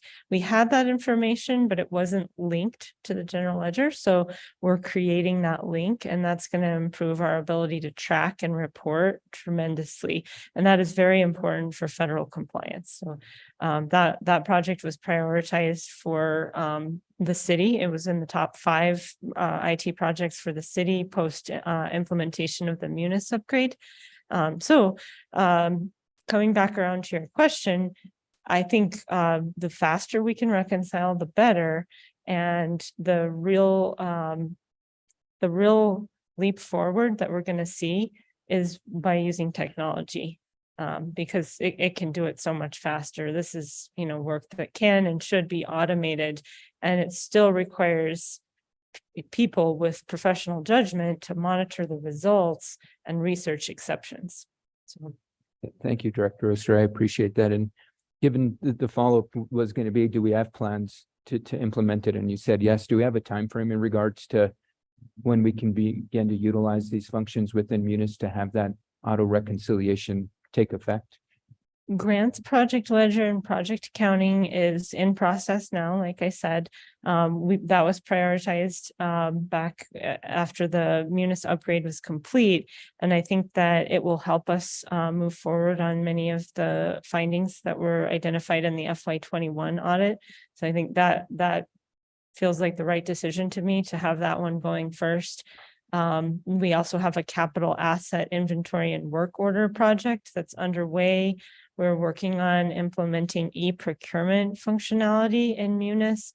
That will allow us to comply with state procurement requirements regarding having it's called a NACE code. It's the type of industry that a business works in, capturing key information that's required as part of the procurement process.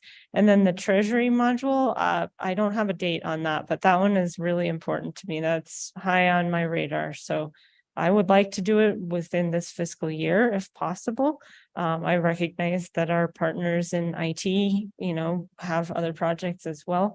But I think it's really going to help us take a giant leap forward.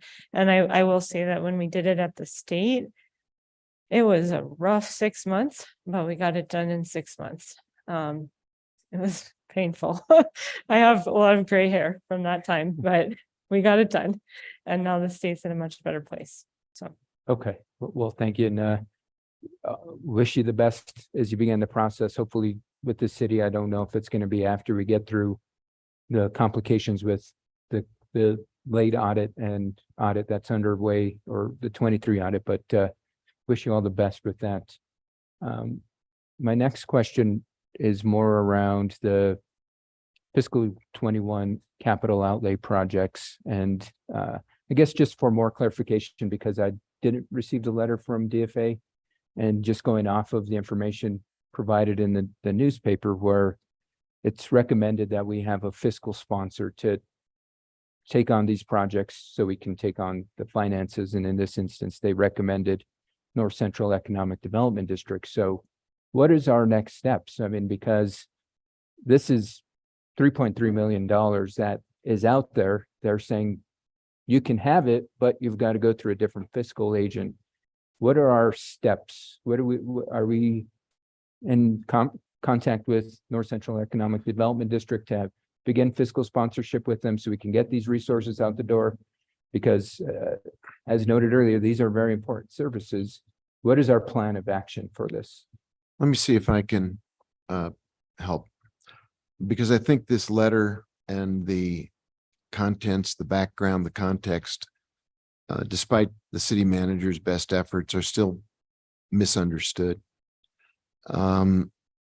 The origin of that suggestion was our effort to liberate those dollars. We went to the state, I went to the governor, different members of the administration went to their colleagues, just as the city manager indicated with the turning in of the audit, saying, does this now mean we can access these dollars? We presented a number of paths forward. And this is again why the city manager was talking about conversations, background discussions, informed negotiations, to try to see what a path forward would be that would be of use for the city to get our dollars, and appropriate for the state to make sure that there's no perception of wrongdoing. And we identified, and we continue to identify, options. The letter that we got that has been referenced is an option for a path forward. There are several others, and those conversations are, I hope, going to prove fruitful in ways that are beneficial to the governor's administration, because she's very supportive of what those capital dollars would provide for our residents and for our departments, so that they can access those dollars as fast as possible. But the context of going through a fiscal agent is one of several different ways to get to the result we're all mutually desirous of getting to. Director Oster, after the letter came in, and the city manager and I have looked at different options for not only fiscal agents, but ways to get our hands on those desired dollars. There are more options for fiscal agents than just that one. And so this is why the notion of trying to get to an outcome without having an unnecessary amount of controversy, because it doesn't really smooth the path forward, has really been what the city manager was referencing in terms of using some discretion to get to a negotiated agreement that works for everybody. So the letter lays out an option. There are things that haven't, options that ought to be explored. We haven't even thought of some of them, probably, and maybe if the members of the governing body, as the city manager said, have suggestions for ways to come up with something that works, that is mutually advantageous, that's part of what, excuse me, I'm sorry, that's part of the outcome we're all trying to achieve. Thank you, Mr. Mayor. I really appreciate that clarification. And I think that's where it's incumbent that the governing body is included in this process, because as you stated, this is one option. There's others. I have no idea what it is, so I don't know what to base any additional context of recommendations off of. So I think that's where let's figure this out together. I too was quite disappointed that this letter came through over a month ago, and we were notified the day before it came out to press.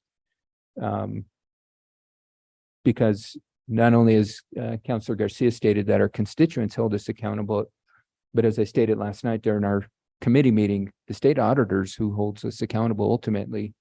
When we get those letters saying where audits are late, they're directed to us as the governing body members. And I want to make sure that I have as much information as possible to make sure we're moving forward, whether it's recommendations for potential other fiscal sponsorship or other mechanisms to get this critically needed capital outlay to us in conjunction with getting these audits completed. I don't think there's anybody in this room that doesn't believe that that's a priority for us, and we wish they were turned in yesterday, but unfortunately that's not the case. And we're just trying to do what we can, given the circumstances, to get them in a timely manner. So it was mentioned, I think the city manager, that there was 5 projects. There's 4 that were produced on the New Mexicans article. Is there another one that's outstanding that we're trying to figure out? I mean, what I ultimately want to do is have us really figure out what money is out there, what actions need to be taken to get that money, and how we can quickly get those answers, the resources to where they need to be. Because I mean, I'm looking at this Santa Fe Midtown infrastructure, huge critical need. Homebound Mills, huge critical need. Teen Center, we just celebrated the Teen Center opening, huge critical need. And so these are things that we want to make sure that these resources get to us as quick as possible. So I guess if we can get a list of the fiscal year 21 complete list, as well as the fiscal year 22, Director Oster, that would be very beneficial, just so we can begin to strategize and figure out where it might be inappropriate if we have to. And I'm just hypothetical, if we have to take the fiscal sponsorship route, because there might be an entity that's better suited for one set of money versus the other. And I think that's the information that would at least help me be able to provide some sound recommendations. I guess that the last question I have is, this letter was provided to the media. And so I guess the question is there any other information that the governing body needs to be made aware of that we haven't been made aware of, in the sense these letters? There's been lots of communications back and forth. But is there anything that we have that hasn't been brought to our attention? Because again, that would ultimately help us make these decisions and recommendations on how to move forward, whether it's potential fiscal sponsors, other policy strategies in regards to how to get these resources, because those are the critical communications that ultimately help us make the decision that lead to the plan to ultimately get at the resources to the city. So if there is any communication that you believe critical, please send that to the governing body. And with that, I would like to receive a copy of the letter that was sent to us about that. A lot of this article is referencing, and then any other germane information, because I think Mayor Weber said there's been other recommendations for other avenues. I mean, again, I think this is where we need it's a collaborative effort. Well, I would also point out that Councilor Lee Garcia nailed it exactly right when he talked about the separation of powers, and that the administration is, and while I get the great honor and pleasure of sitting here in the governing body meetings, there is a difference between the administration seeking to come to outcomes that are successful because of the obvious expertise of someone like Director Oster and the policymaking body that directs policy. So it's always a judgment call as to how to figure out what is operationalized by the administration and the team that is running the finance department and the policy oversight of the governing body. So I don't think anybody's withholding information. I don't think anybody's seeking to keep anything away from anyone. I think we're trying to get to outcomes best arrived at by utilizing the expertise of the team that is managing the city's affairs, judging as best possible when that is to be brought forward, and also recognizing that, as Director Oster pointed out, this is audit update number 36. So there's been an enormous amount of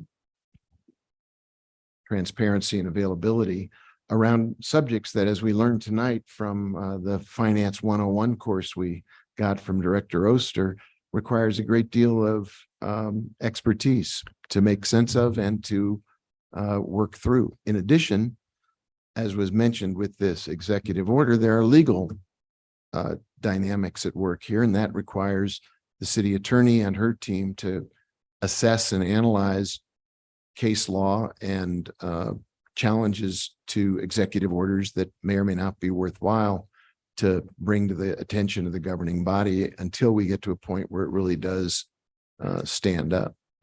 Mr. Manager, you want to say something? Yes, sir. Mr. Mayor, Councilor Garcia, the letter that came in, Mr. Councilor Garcia, their only recommendation was to get a fiscal agent. And so part of the work that Director Oster and we have been working on has been trying to learn more information about what are the implications of that. What are the costs of hiring a fiscal agent? Who are the various people that we could get that from? When we become compliant, does the money rescind back to us? Do we still have to keep paying the fee? Like, there are a number of sort of factors around there that for us as well, not having been through this experience as well, it's been a fact-finding mission as well to try to learn more information before we were in a place to make a recommendation about the best path forward. So that's been part of the work that we've been doing, has been to learn more about what are the implications for this? What are the policy implications for this?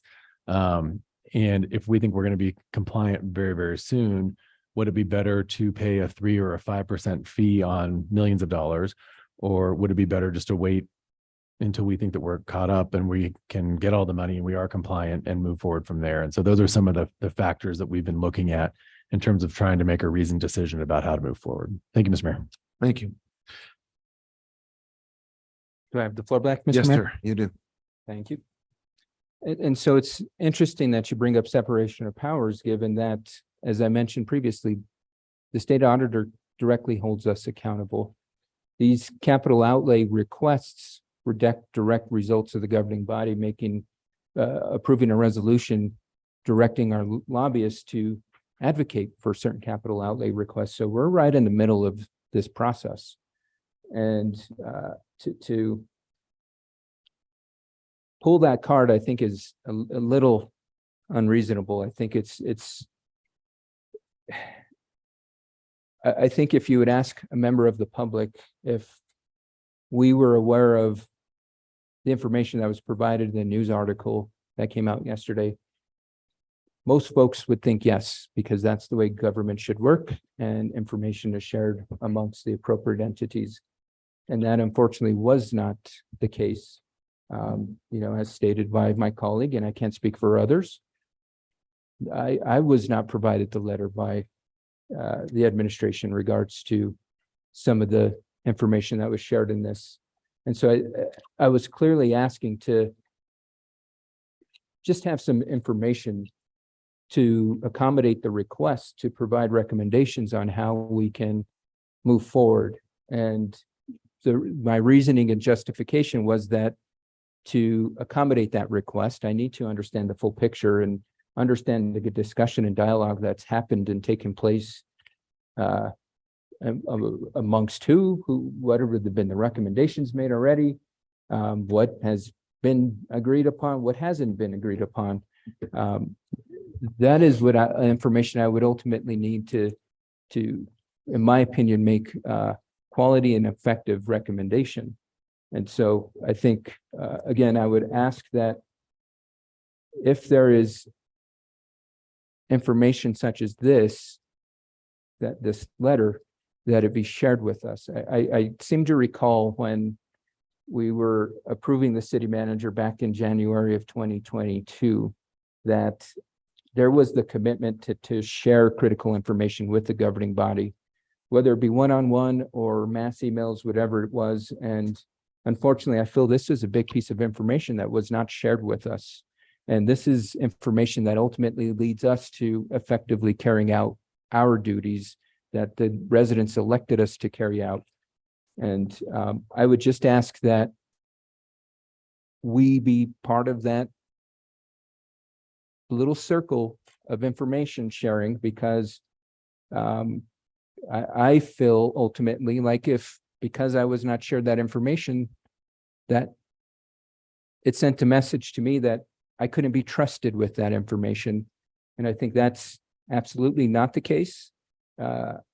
If I would have been made aware of this situation back at the beginning of September, I would have immediately begun to figure out how we can work to remedy the situation. And unfortunately, that was not the course of action that was taken. But I would ask that as we move forward, we be provided information to effectively make decisions in a timely manner. And that is ultimately not only what I'm asking for, I think it's what's expected of the public of us. And so I think the last question I have is, and I asked this last night, and I'm going to ask you again, Director Oster, just because there might have been information. I know day-to-day information changes. We've somewhat established December 4th as the deadline to get our fiscal year 22 audit out. Am I correct with that? That is kind of our benchmark. It could be sooner, but that's our benchmark.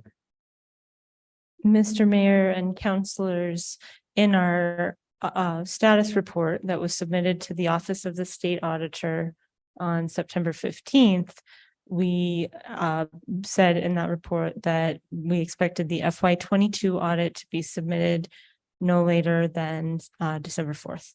Okay. And so I'm going to ask again, just because there could have been information changed from yesterday to today, do we have a rough estimate on when we are going to complete fiscal year 23's audit? Because the reason I ask is we are in the situation with the 21 appropriations because 22 is late. And I want us to be able to prepare for a plan for 22 appropriations so 23 be late. And so that's the reason and justification on why I'm asking if we have a time frame around the 23 audit. Mr. Mayor and councilors, I don't have an estimate for 23. I can tell you that we are working as hard as we can on both FY22 and 23. Having the contract for FY23 approved is very helpful, and thank you for that. And I will continue to keep you updated through our weekly audit updates as the process develops. I will note that, it's September 27th, and we have 2 full months between now and December 4th. So, a lot can happen in that time. So, we're working as hard as we can. We have the right team of people. Everyone is focused on this goal, and, we're working as fast and as hard as we can to get caught up. Thank you, Director Oster. And I guess my question is,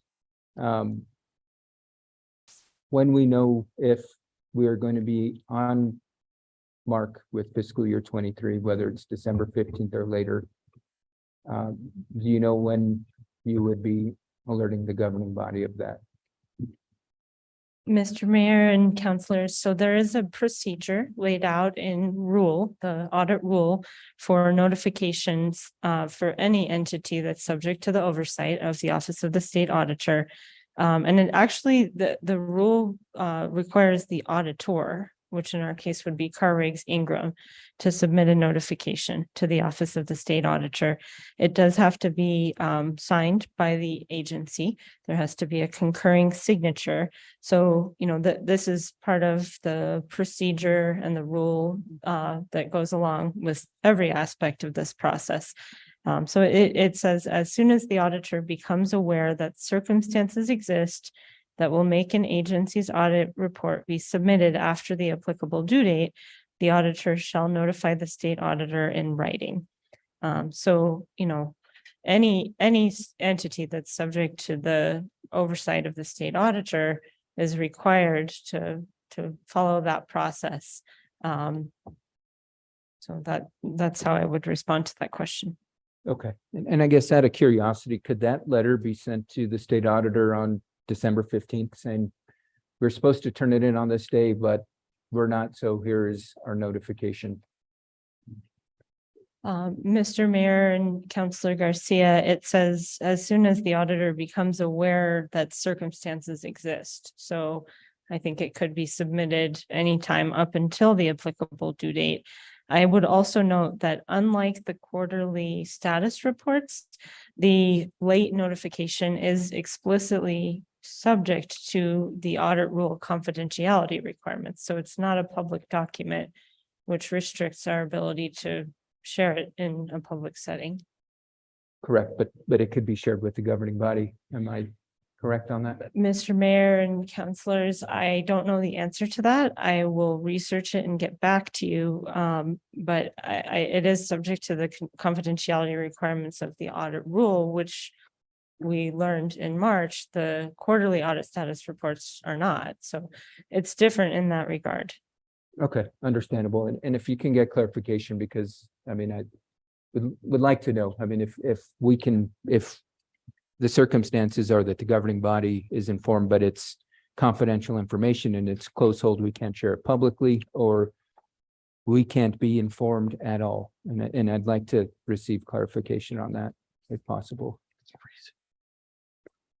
I think that those are the only questions I have right now. I do appreciate you responding to the questions. I appreciate the city manager's responses, and thank you, Mayor Weber, for your responses. I wish we weren't in the situation of resources being withheld. But we're going to figure this out. I know we'll get these resources to the city because they're critically needed resources. And I look forward to working with everybody to get these resources to the city. So happy 1-year anniversary. On to the next. And don't stay up too late doing tonight's audit. Celebrate the 1-year anniversary. So continue the great work. Thank you, Director Oster. Thank you, Mr. Mayor. Thank you, Counselor. Counselor Lindell. Thank you, Mayor. I will make this short. 1-year anniversary. Thank you. That's a long list of things that you've gotten done in a year. I mean, we've fought off the zombie apocalypse numerous times, and it hasn't happened. We're all here. We're making progress. I'm kind of coming out of the weeds from where we've been tonight to just say, we've been behind the 8 ball for a long time. And it appears now that we have the right staff, we're staffed up, we have consultants that are working diligently with us. And really and truly, it seems to me like we can see the finish line. And I have no reason to look back at all the hardships and all the things that we've been through and bring those to the foreground when we're so close to the goal that we've set for ourselves. And I appreciate the work that you've done. I think you put the team together. I don't think that it does anything for the team or for you to focus on what hasn't been done in the past. I think we're doing it now. I think that your leadership has been terrific. You've been able to put together great staff, and I trust your decisions, and I have confidence in your office at this point. We are so close. I know you can't work harder than what you've been working, and it doesn't go unnoticed. And I hope that you would let your staff know that it doesn't go unnoticed. Thank you. Thank you, Counselor. Counselor Caston? Thank you so much, Mr. Mayor. And I do want to thank you, Director Oster, and your team for the incredible work that you've been doing. And again, putting these pieces in place. I think it is really hard for us and the public to see it because it is so behind the scenes. And at this moment, we are still playing catch up. So we're not quite seeing the fruits of those labors yet. And I recognize that puts you in a very challenging position to be saying, I understand we're still late, but things are much improved. So I do look forward to a time when we really are able to see those in real time.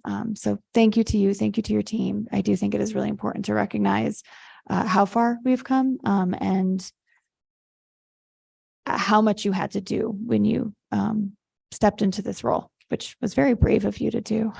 It wasn't a secret that we were experiencing these challenges at that time. So thank you for coming and bringing your expertise. City Manager Blair, thank you for talking about why we did not immediately take the offer for a third party fiscal agent. That has been something I've been wondering since we do want to get these dollars into the community as soon as possible. A couple questions about those. Maybe one is more of a comment. Given how delayed these dollars are and how critical we know they are we ready to spend them the moment that we get them? Or do we have some prep work that we could be doing now to get ready to expend those dollars? Mr. Mayor, Councilor Cassett, thank you for the question. I actually would defer to Director Oster to answer that. I'm ready. But whether the city is ready to make those steps, we have been speaking at the staff level for a period of time about not waiting to be done to do the work. We've spoken with Director Wheeler as well about being in a position that as we get closer to being caught up, that we're in a place to make smart decisions at that time regarding going out to bond and things like that. But in terms of being able to spend the dollars right away, I would defer either to Director Wheeler, who's not here, or Director Oster.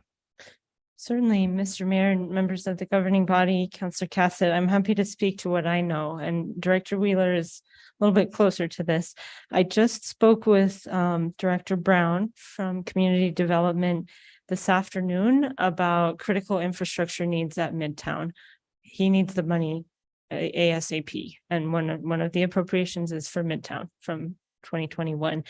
There is an appropriation for the teen center. The teen center is now open. There's more that the city wants to do, more amenities that we want to provide to the teens at the teen center. So that one, I'm confident that we could spend that money quickly on, adding more cool stuff at the teen center. Is that the official term on our? Well, we would it's like for to add cool teens, stuff. right? Although I'm probably not, cool stuff might be I don't know. I mean, someone who has a teenager, help me out here. When I was a teenager, that was what it was called. We're still in the little kid phase, so. Yeah, exactly. Counselor, so adding more things at the teen center, I think there's a long list of additional things that Maria, Director Sanchez Tucker and her team would like to do at the teen center. So I think we can spend that one quickly. The Tierra Contented Trails project, I'm not as familiar with, so I would defer to Director Wheeler on that one, on the timeline for that. Let me see. So the fourth one is the Santa Fe Homebound Meals Program, and that is a pass through to another organization. So also on that one, I'm not sure what the timeline is for them to do their project. Okay, thank you. Teen Center, thank you for answering that question already, because that was my question of what else are those dollars going to, considering that we just opened. The Homebound Meals Program, are we still operating? I don't believe operation has stopped there, but that is an important program. So have we been able to find a way to continue to operate despite we are still waiting for those dollars?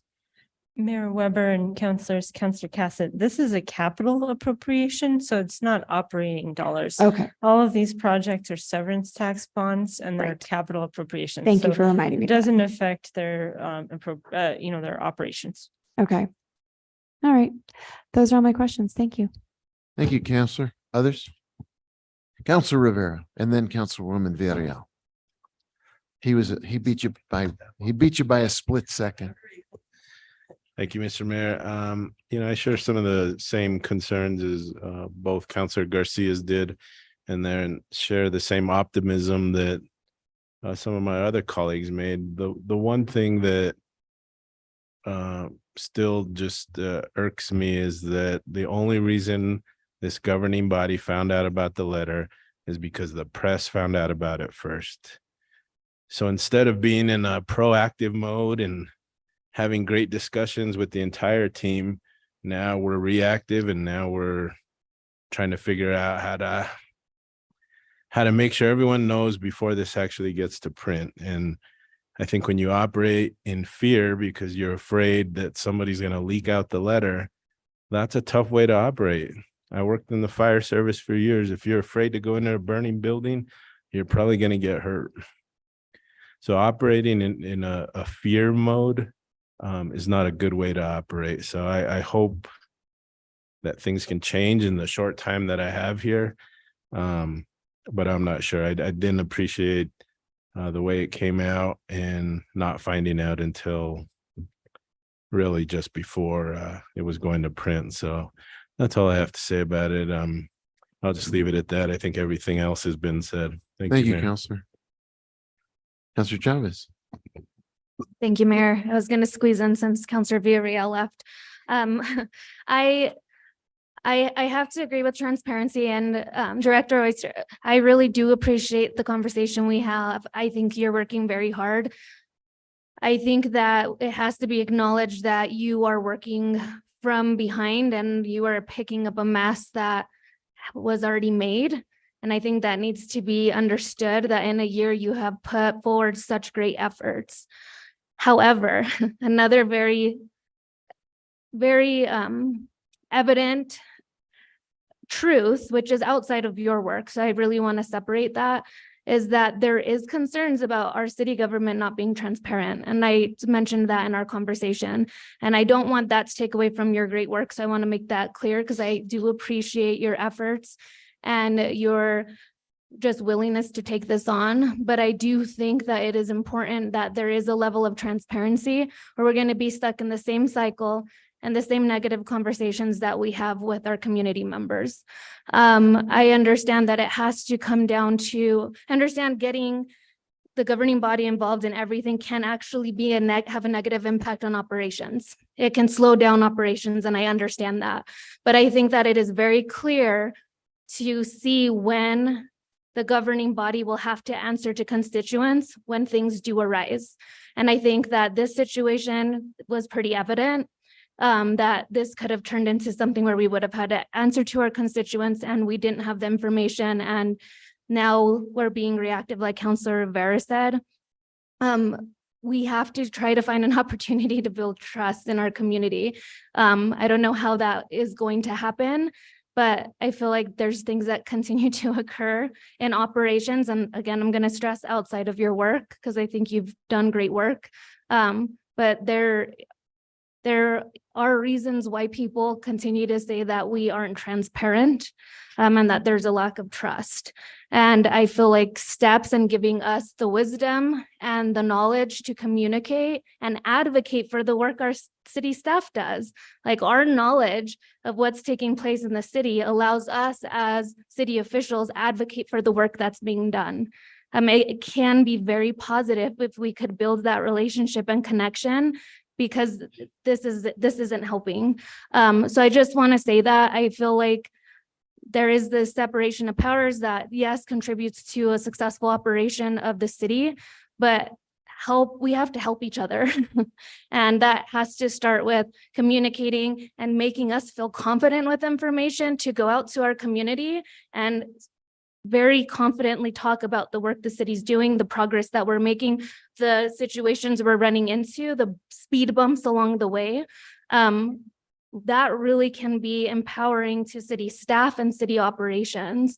So I'd hope we'd get into a place where us as representatives can have that information so that we are working for the city, the staff, and the work you all are doing, rather than sitting in this place of true separation, it seems like, to community members.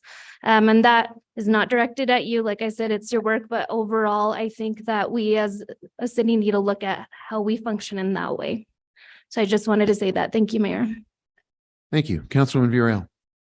Thank you, Mayor. Thank you, Director Oster, and congrats on having a year under your belt. And I'm appreciative that you've stuck with us. Seriously, because I think your job is tough. You came in with a disarray of a variety of things. And I think that kind of keeping, maybe you meditate or something, but I really think it helps to kind of keep the calm, because this is messy, and I'm appreciative that you've stuck with us. I'm also thankful for my colleagues. I do actually agree with almost all of you about, your perspectives on this. And I think it is frustrating. I think, with what Councilor Lee Garcia had stated is a big issue, and it has been, and it keeps coming up. It's like, it's really hard to get information later on and then having to talk to our constituents about it. And then trying to navigate, like, well, why didn't you know? Good question. Why didn't I know? Why didn't you know? Why didn't some of us know? So I think this is still an ongoing kind of pattern that we need to break, because the more we know, I think the better off we are. As Councilwoman Chavez was saying, it just makes us that much stronger and knowledgeable about what we need to do to better ourselves and better the city. So I just want to keep bringing that up. It's hard to bring up those issues, and I think it's important because it's better for everybody if we understand what's happening. And actually, I think all of us come from different places that have resources that we actually may have solutions. So I think it would be important to keep the transparency to us, so that we can also then be transparent to our constituents. I think that's a big piece and common theme that we're hearing tonight. The one thing that I guess, I don't know if it's a question per se, but I brought this up before, and it's not just capital outlay, because delays have a snowball effect, and we know that.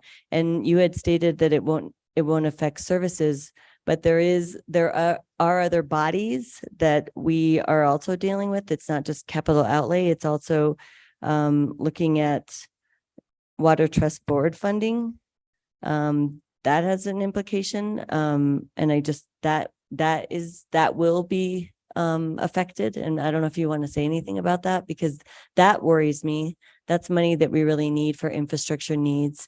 And I don't know if you have any details now, but I just think that that's been a common thing that we need to be on top of because it does affect potentially services and infrastructure. Mr. Mayor and councilors, I have been working with Alan Hook and Water Division Director Jesse Roach on the application for the current cycle of Water Trust Board funding. We did submit a waiver request, and we plan to appear before the Water Trust Board next week to request a waiver from the requirement that we, be caught up on our audits so that our applications for the current funding cycle can move forward. So I'm doing everything that I can to Right. support the Water Trust Board applications because I agree that that is an important funding source and we want to make sure that we're leveraging it as much as we Right. can. Right. Yes, because then we don't want to. Because again, there's a snowball effect. If that doesn't come through, then there's other things that we could do, but it's not necessarily in the best interest of the city. So I think we have to make sure, and I believe you're on top of it. I just, that's one piece that is on my mind. And then I think the other thing is about federal funding. We have this federal funding for from the infrastructure bill and the Inflation Reduction Act. And do you know if, because of our status with audits, does that affect our ability to apply for federal funding of that sort? Mr. Mayor and Councilor Villarreal, I am not aware of any delays with direct federal aid where we apply directly with the federal government. They do, look at our audits and we file them with the Federal Audit Clearinghouse. So when we completed FY21, we filed it with the Federal Audit Clearinghouse. But I'm not aware of any delays in terms of our federal funding. We just had a nice site visit with the FTA folks from Dallas at the transit group. They were here right after Labor Day and Great. spent the morning with the team over at transit. And so that federal money is continuing to flow, both the funds that we get directly from the federal agencies and the pass-through money that we receive from, for example, Department of Transportation. We get federal highway money that's passed through the state highway department. Right. Okay. Well, that's something maybe you all could just keep us updated about and seeing where that, because that's a lot of different areas that could support, initiatives that we're thinking and infrastructure needs. And then I guess the other question, well, it's more of like a comment, if you could just let us know once we get to that point. I think I had already talked to you about it, but if we potentially have a fiscal agent, then how does that affect the folks that are seeking our fiscal agency support? So there was one project on there that we're the fiscal agent in order for that nonprofit to get funds. So we're a pass through. And so having another fiscal agent possibility is confusing to me. And I told you that doesn't make sense to me. And so it would be good to find out how that would work and how they see that or foresee that working itself out, because that just seems like another layer of bureaucracy for a nonprofit who needs the funds to be able to put them in action. So that's all I have. Thank you so much, Director, and to be continued. Thank you. Others? Councilor Garcia. Thank you, Mr. Mayor. And again, I just want to go back to conversation that happened a few minutes ago and emphasizing the fact that, yes, we are policymakers. I think I would be remiss in not coming to state on the record that we are also responsible for 3 positions in the city as a governing body to confirm them. And, the city manager, I appreciate you stating that the buck stops with you. City attorney, city clerk. And so I think the guidance I was looking for from the city attorney was City Code Section 8.04 allows the mayor to remove a city manager or a 6th vote of the governing body. And so I think that is something I'm been patient for the last on my term here. And I will continue to be patient. But I think that, again, for the sake of having, or at least letting us know what's going on, fiscal year 22 is turned in, fine, great, it needs to be done. Fiscal year 23, I know it's due in December. I hope we're not having this conversation a year from now about fiscal year 23, because I think that would render this governing body to do some sort of action and hold our representatives accountable. And I think that's really where we need to be at. And so the answer to the question of us being policymakers and looking over the fiduciary responsibilities of the city by budget, we are also responsible for 3 positions in the city. And so I think that is something that's very important for all of us to be mindful of and where our responsibility lies. And I think that's just the last statement that I have to make. Thank you. Other comments? Questions? Thank you, Director Oster. Appreciate it. I would point out that while the letter has been a source of frustration for folks, the information about our capital outlay being delayed is something we've all known for a long time. I remember Councilor Michael Garcia asking for a list from Ricky Bejarano when he worked here of what the projects were. That information was forthcoming. So the what has been concerning to the council members is a letter, but in fact, unless I'm mistaken, Director Oster, our overall situation vis-a-vis capital outlay hasn't changed in any material fashion. It's simply that the state was offering us guidance at our request on how we might access those dollars more quickly. So it was an act of actual collaboration rather than some kind of a change in status. Mr. Mayor, I agree. Those appropriations have been, we've been unable to enter into grant agreements due to the audits being behind. And the list has been provided for some time now. There's no news there either. That's not changed. In fact, the status change is simply that we're trying to find a path forward that is constructive, and we'll continue to do that. Thank you. Thanks for being with us. Appreciate the lengthy discussion.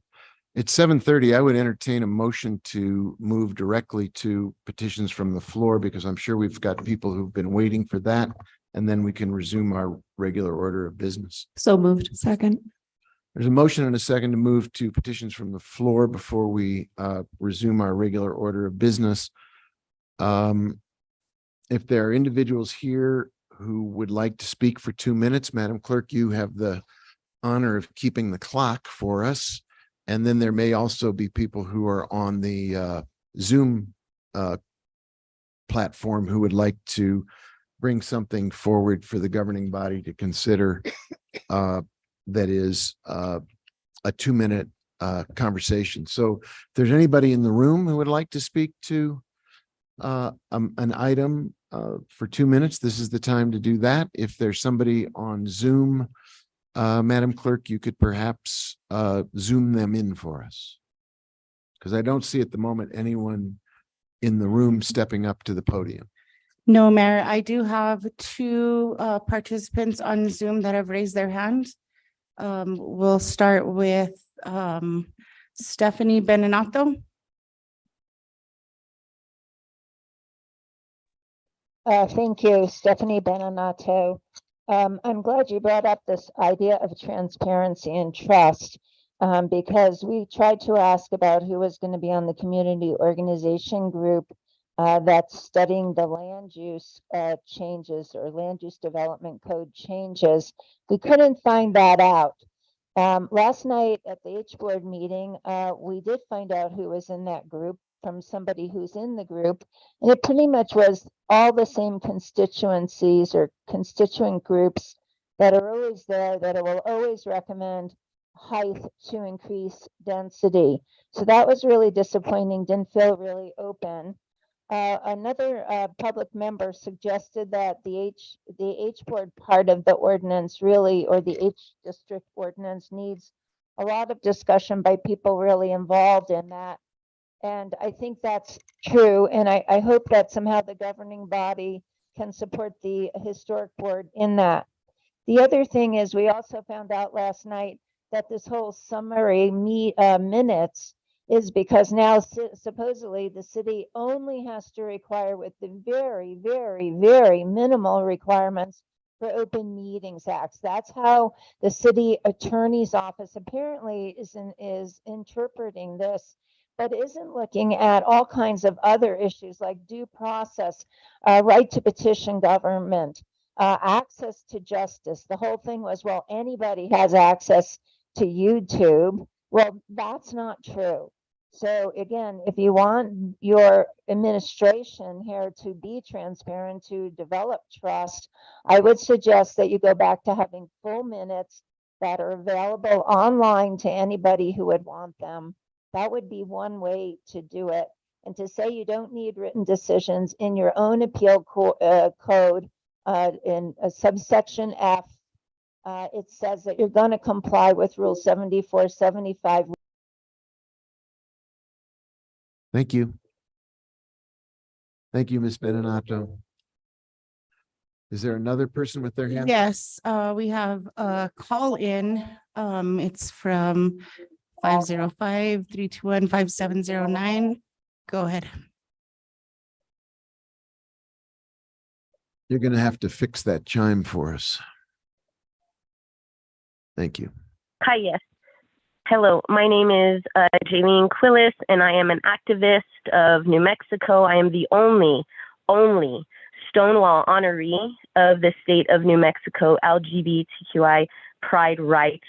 I am calling for the consideration of Resolution 2023 of the HRA group, and I am opposing it because I feel, and I have experienced, discriminatory racial disparities that have discriminated me in a marginalized group setting. I am of a marginalized group that is protected, and Santa Fe has failed us tremendously. I am a part of the Pride Creator exhibit that is worldwide, and in Paris, London, you name it. And how we are saying is, our pride is not for sale, not to organizations, corporations, or corporations that are going to wave our flag with the hand and undermine our community with the other hand, like Santa Fe has done. You have literally capitalized on exploiting our pride for tourism. And these individuals are not safe to be running any kind of, functionable group that is going to keep us safe. They haven't kept me safe, and they haven't kept many of us safe. I impose that you provide a LGBTQI youth center for the homelessness. Stop talking about tourism for once and talk about the people that are suffering in your state and in your capital. Thank you. Thank you. Madam Clerk, others on Zoom.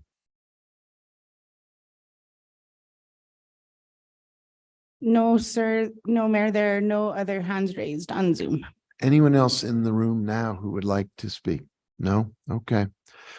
In that case, let's go back to the regular order of our agenda, and perhaps you can read the next item before us. Yes, thank you, Mayor. This is item 9W. It's a consideration of a resolution sponsored by Mayor Alan Weber and Councillor Jamie Cassett.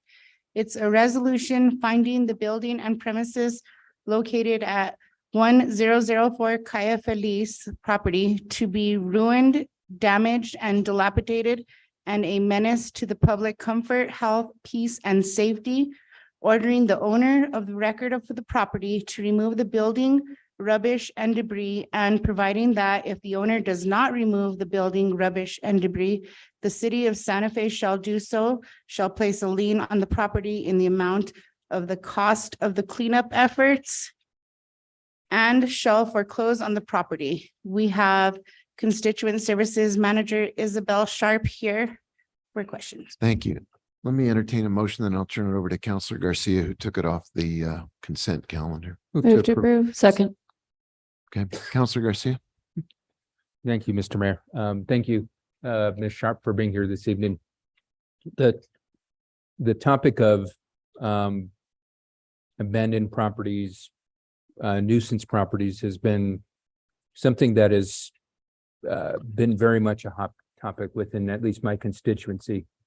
And to help inform the public, could you help us understand the process that you and your team goes through as you take into these considerations and then ultimately bring forth the resolution such as the one that's before us tonight? Thank you, Mayor Weber and Councilor Garcia. I currently have 14 nuisance properties that are on my radar. I work closely with the Santa Fe Police Department, with our code enforcement, and with our city attorney's office. I have weekly meetings every Thursday morning where we meet every morning, Thursday morning, and we talk about all the different nuisance properties, the different stages of where each of them stand, get updates from, what type of calls of service do we have, what kind of notice of violations, how we pulled certificate of occupancies from the properties. In city code, it specifies that after 6 different type of complaints that are brought forth, whether it's calls for service from the police department, whether it's ongoing complaints that are brought to the land use department's attention, or whether it's something that's come forth to constituent services, then we should start to look at why they're not coming into compliance or what this type of nuisance looks like. So after 6 complaints, then we start to review it. We have a group discussion on it, depending on the severity of what the nuisance is itself. Every nuisance property will receive a warning letter letting the property owner know that the city of Santa Fe nuisance team is looking at potentially deeming the property as a public nuisance. And then I specify what the reason of us looking into a nuisance is. They're given 7 days to respond. This is just kind of internal for us to give them the 7 days. It's not anything in code. We just try to be courteous to give them time to respond to that warning letter. If they do not respond, then per code, we do send a letter out to the property owners notifying them that they are now deemed a public nuisance. We specify again what the nuisance is, and we give them an opportunity to submit an abatement plan of how they feel that they can come into compliance with the city of Santa Fe and how they can abate their property. They are given 15 days to come forth with an abatement plan. After 15 days, if no abatement plan is been submitted, then they're subject to a $100 daily fee for every day that they're not in compliance, not to exceed 90 days, so $9,000. At that point, then it is up to the city of Santa Fe with constituent services, city attorney's office, the police department, and our land use department to take action on the property, whether that like this resolution coming forth, we're asking for us to demolish the property, or whether we do a clean and lean, clean up the property ourselves. So it just depends on the severity of each nuisance property that comes forth. Thank you, Ms. Sharper. Can you maybe clarify how long sometimes these process takes? So for example, on this one in front of us, how long has you've been working on this matter? This goes back to 2017. I would even say it probably goes even further than that. It's been on our radar probably for, I'd say 9 months at this point. These do take quite a while. I have other properties that are on my radar come December. They've been on my radar for a year now.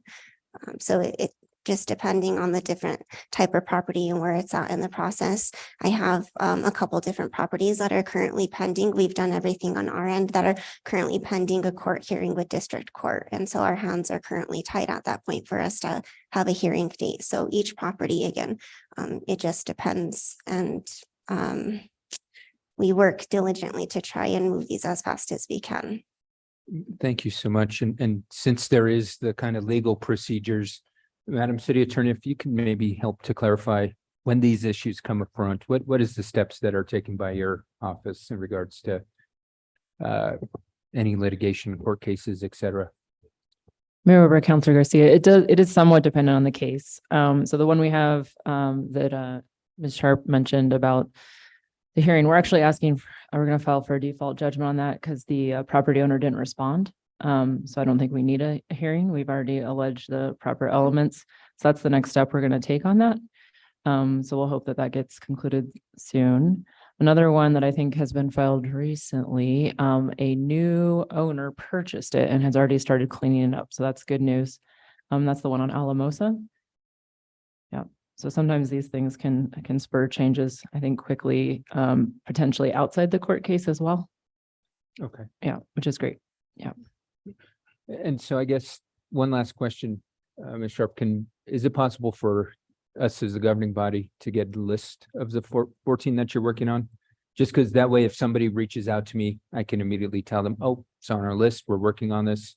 That way it might alleviate us going to you having to get back to us and playing that kind of roundabout, and Yes, I can, Mayor Weber and Councilor Garcia. I have 4 in District 1, 5 in District 2, and 5 in District 4, and I'll send that list over here shortly to each of you. okay, awesome. Thank you so much. I really appreciate the information and further information sharing. No other questions, Mr. Thank Mayor. you. Other questions? Councilor Romero Ward. Thank you. I think, doesn't this represent, well, a couple things. We have made changes to our nuisance process in the last 4 years, let's say, which has created this committee that you head and really given us a place for these properties that I think, I know when I first ran, there was one that I kept hearing about as I was going door to door. And I think we've seen more of this across the city. And as Councilor Michael Garcia says, there are a couple of these properties in District 2, and we have been working with constituents and trying to help them understand the process and what needs to happen. And, it is sometimes lengthy, but we have, and I think it's just important for the public to know that we have done some work to better define our nuisance process so that we could deal with these kinds of properties. Yes, we have. I apologize, I don't have it in front of me, but we did recently, I would say within the last 3 years, we have done a nuisance ordinance change to help give us some more teeth, should you say, and bite in our code. So that way we can start to actively work and actually proceed with these properties actually being deemed a nuisance. And again, even with the $100 fees, asking them to submit an abatement plan, it's now in code where if they don't respond, the city can actually take it over and we can actually do what we need to do to the property to, whether it is demolish the property, do cleaning liens. And we have successfully demolished 2 different nuisance properties in the last couple of years with the new ordinance that we have established. Great. And I think it also represents we're now being, because of these changes and because of this process, we are now able to be more aggressive. But again, these things take time. You're dealing with people's property rights. They do come, as you noted, in and out of compliance. Sometimes there are other factors that get in the way. So you're kind of moving along thinking you're going to be able to deal with this, and then something sets you back. And so, but there is a process and it does take time. Mayor and Councilor Romero, there is, and definitely, as we try and give the property owners the benefit of the doubt. Something that we're really seeing is a lot of these properties on our list, they're abandoned properties and nobody wants to take responsibility for them.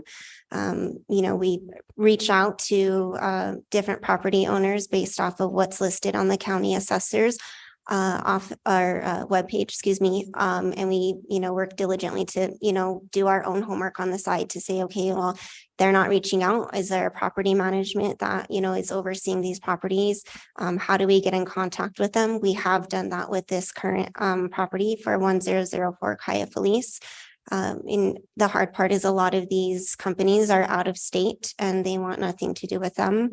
And so a lot of these properties are they are challenging, and we try to find different ways to navigate through them and how we can work with them to actually come into compliance, and really try and communicate with them all the things that are happening. Because again, they're not here in New Mexico or in Santa Fe. That a lot of these properties, again, are abandoned and they're out of state. So we are trying to work diligently with all of the property owners and property management. Yeah, and I think it's particularly frustrating for the people who live around these properties because of the activity they tend to generate. And, you know, we've heard about fires and people living in these places. And you, thank you for the tour that you gave me of the couple in District 2. I mean, it is really extraordinary that they are abandoned, that people walk away from them and leave them in such shambles, and it's hard on the neighborhood.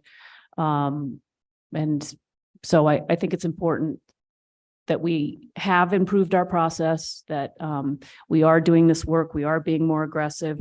And I guess I just have one other question, which I did get asked by a constituent this week about the fact that we have to, and this I guess would be maybe a question for the city attorney, we have to have a lien on a property before we can move in the direction of selling it. Mayor by Councilor Romero Worth, and really it would be a foreclosure proceeding. Okay. That would need, there's a number of steps that are required, and some of these properties have liens by other entities as well, be it a mortgage company. Some of them have unpaid taxes, and so we're looking at maybe how to better work with county and state on the tax issue as well. And so that's something that Frank Grubel has been looking into in relation to these properties as he files, is who else has an interest. So we also gave notice, for example, to a mortgage company just recently when we filed our nuisance complaint in district court. So we're trying to cover those bases to make sure we don't have an interested party show up later. And then we are looking into foreclosure proceedings for those that already have direction towards foreclosure. Yeah, one of my favorite multi-state questions on the bar exam. Okay, is the priority of liens. Okay, thank you for your work on this. I know it's not always easy. I know you're dealing with, you know, people who are anxious to get something going. It's not easy work that you're doing. And again, sometimes you're 2 steps forward, 1 step back. You think you're making progress, you know, with finding an owner, and then turns out to be a dead end. And, you know, there are a lot of steps. And I know that you and the committee you head is working hard on these things. And I appreciate that. So thank you for being here tonight. Thank you, Mayor. Thank you, Councilor Casson. Thank you so much, Mr. Mayor. I will be brief. I do really want to thank Ms. Sharp for the work that she has done on this property. I met with the constituents on this one about a year ago, maybe before. And this is a property that has been a challenge in the neighborhood for about 20 years. There was actually a news report on it back in 16 or 17. And again, the city did not yet have the teeth in place. So for those of you who worked on the nuisance ordinance, thank you. I believe it's you 3 sitting over here. Yep. Romero with Lindell and Vittoriel. So thank you for that, because that really did make a difference and give us the ability to take charge of that. And I really want to recognize Izzy here, because this was complex and I think this one really did provide a pretty good template for how to start moving forward. And I really want to thank my constituents who stuck with us throughout this. They have been an incredible wealth of information and also very collaborative. That was one of the things that I really appreciated about this neighborhood, is that as we were trying to navigate this, and it was very frustrating, that these constituents were really, you know, they got frustrated that it had been so much time, but they were extremely collaborative, solution oriented, really ready to share their experience. And I appreciate, you know, that Izzy was able to meet with them and listen to them. So thank you for your work on this. This is huge for these neighbors and for these constituents. They are, they feel really relieved that this is happening. So I want to make sure that I share that with you, because I get to hear it, but you did such incredible work here. So thank you so much. Thank you. Other comments? Yep. Councilwoman Villarreal. Thank you, Mayor. Thank you, Ms. Sharp. for the work. I know there's a few outstanding nuisance properties that I think in every district we're trying to figure out. It's very complicated. And I guess the question I have, and I'm not sure who would answer this, maybe the city attorney. If a bank owns a property that is not doing anything to deal with a nuisance property, what are our options? Mayor, councilors, we can go through the same steps with the bank. So that Alamosa property where a new owner took over the property recently, we were going to start filing against them if they had not started to take actions immediately. The good news is they had a dumpster there. It was full. They put up no trespassing signs. They've applied for permits. They're moving. So we're not going to start filing against them. So we would, whoever the owner is, we will go through the same process with them. Okay. There's so many scenarios I could ask you all night. I guess I'll wait. There's other things I'm thinking about that are more complicated, but maybe I'll talk to you directly about it. Thank you for your work. And that's all I have. Thank you. Thank you, Councilwoman. Others? Very good. We have a motion and a second. Madam Clerk, can you call the roll? Yes, Mayor. May I confirm who made the motion and who second? Councilor Cassett made the motion. I think I was the second. Okay, thank you. Counselor Lee Garcia, Yes. Counselor Michael Garcia, Yes. Counselor Lindell, Yes. Counselor Rivera, Yes. Counselor Romero Worth, Yes. Councilwoman Villarreal, Yes. Counselor Cassett, Yes. Counselor Chavez, Yes. Mayor Weber. Yes, Motion passed. thank you. And thank you, Ms. Sharp, for being here and for the good work. I know there's additional nuisance properties that the committee is focusing on, and we'll look forward to resolving those as well. So thanks a lot. Madam Clerk, can you take us to the next item on the agenda, please? Yes, Mayor, that is item 10A. It's a request for ratification of a cooperative project agreement with New Mexico Department of Transportation on behalf of the Federal Highway Administration to construct S100370 Agua Fria Cottonwood Roundabout in the total amount of $3,058,628 through August 30th, 2024. And we have Capital Projects Manager Romela Glorioso Mas here for questions. Thank you. And I assume, well, maybe I shouldn't assume anything. Madam City Attorney, are we needing two separate motions or one all-inclusive motion at this point? Mayor Weber, councilors, as long as it is clear in your motion that you are approving both, you can do one. Thank you. Move to approve item 10A and 10A1. Second. Okay, so we have a motion to approve both 10A and A1. Ms. Glorioso Mas, would you like to speak to this project so that the people at home listening or watching will understand what the project is we're going to vote on? Certainly. Thank you, Mayor Weber and members of the council. So I am here before you to request to ratify the funding agreement that the city manager approved on September 19. This funding was from the Federal Highway Administration for over $3 million to construct the Agua Fria Cottonwood Roundabout project. This project started in January of 2019. The design of this project started in 2019, and we just completed it first week of September.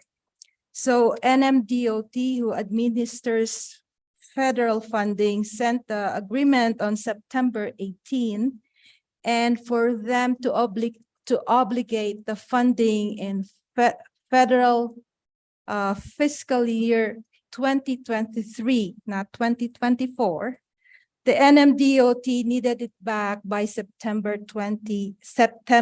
19. So we had only half a day to approve the agreement. If we fail to approve the agreement, then we will lose whole $3 million. So the city manager signed the agreement under the Santa Fe City Code Section 2-4.6.b.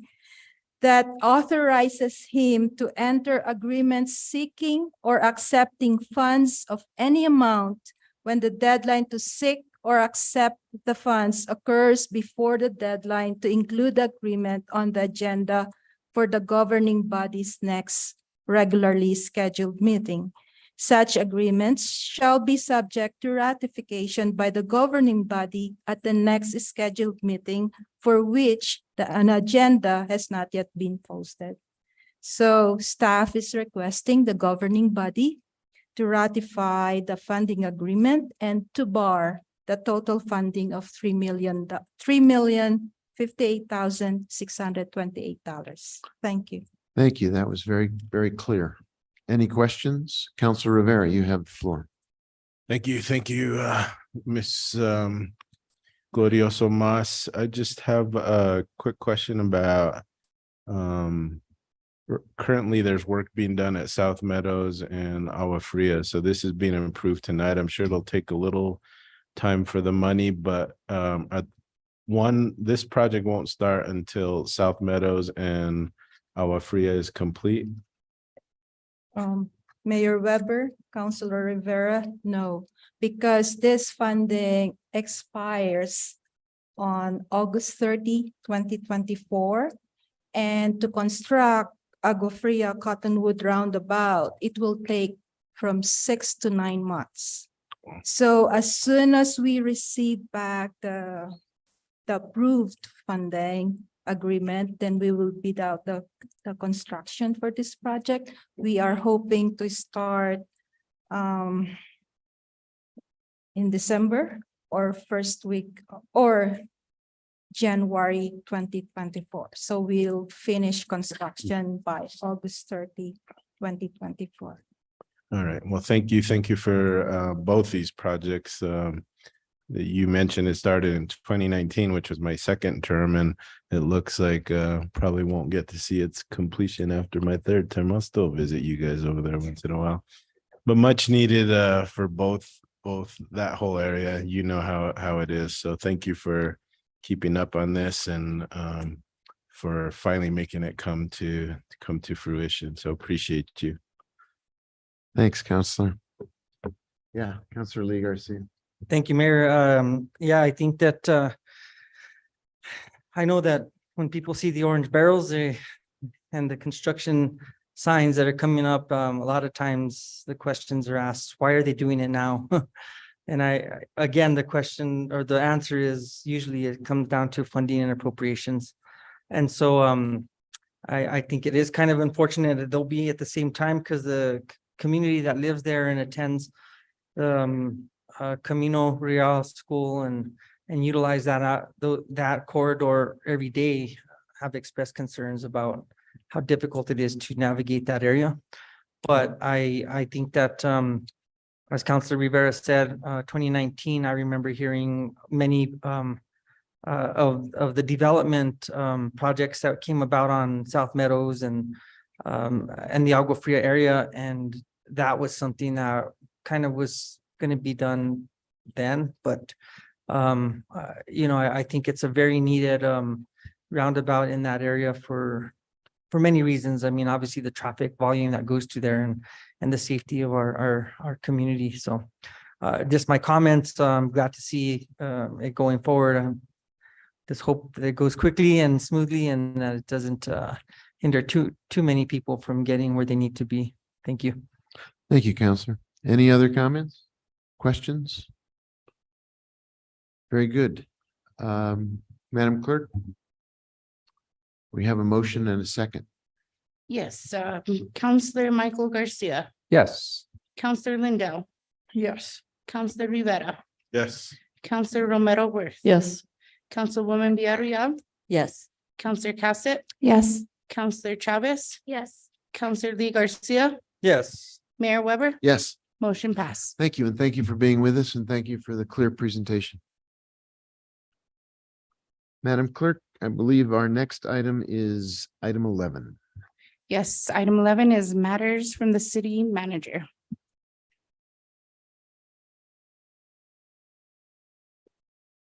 Mr. Mayor, councilors, thank you very much. Just a few quick things for me tonight. First is to flag for those who are paying attention at home and a reminder that we will be closed on Monday, October 9th in honor of Indigenous Peoples Day. And then the bigger thing is just to say a huge congratulations to everyone on the city staff who worked to make the teen center a reality. I know that this effort began years and years and years ago. It's something the city has wanted to see for a long time. I specifically want to call out Alex Matas and the community engagement team for pulling together just an extraordinary series of events over the opening weekend. And I know that it was important for both Director Sanchez Tucker and Director Ochoa that we call out the great work of the community engagement team. Just really an extraordinary lift. Director Sanchez Tucker deserves tremendous credit. Director Ochoa, our facilities team, public works, IT, finance, every corner of city government contributed to making this a success. In a senior staff meeting, I quoted Joe Biden that this was a really big deal for the city of Santa Fe and for our youth. I'm happy to tell you that when the city teen center opened this morning on opening day, there were teens out front waiting to get in, and that we served 50 teens today inside the teen center. So we're off to a great start. We look forward to expanding the programming that's there.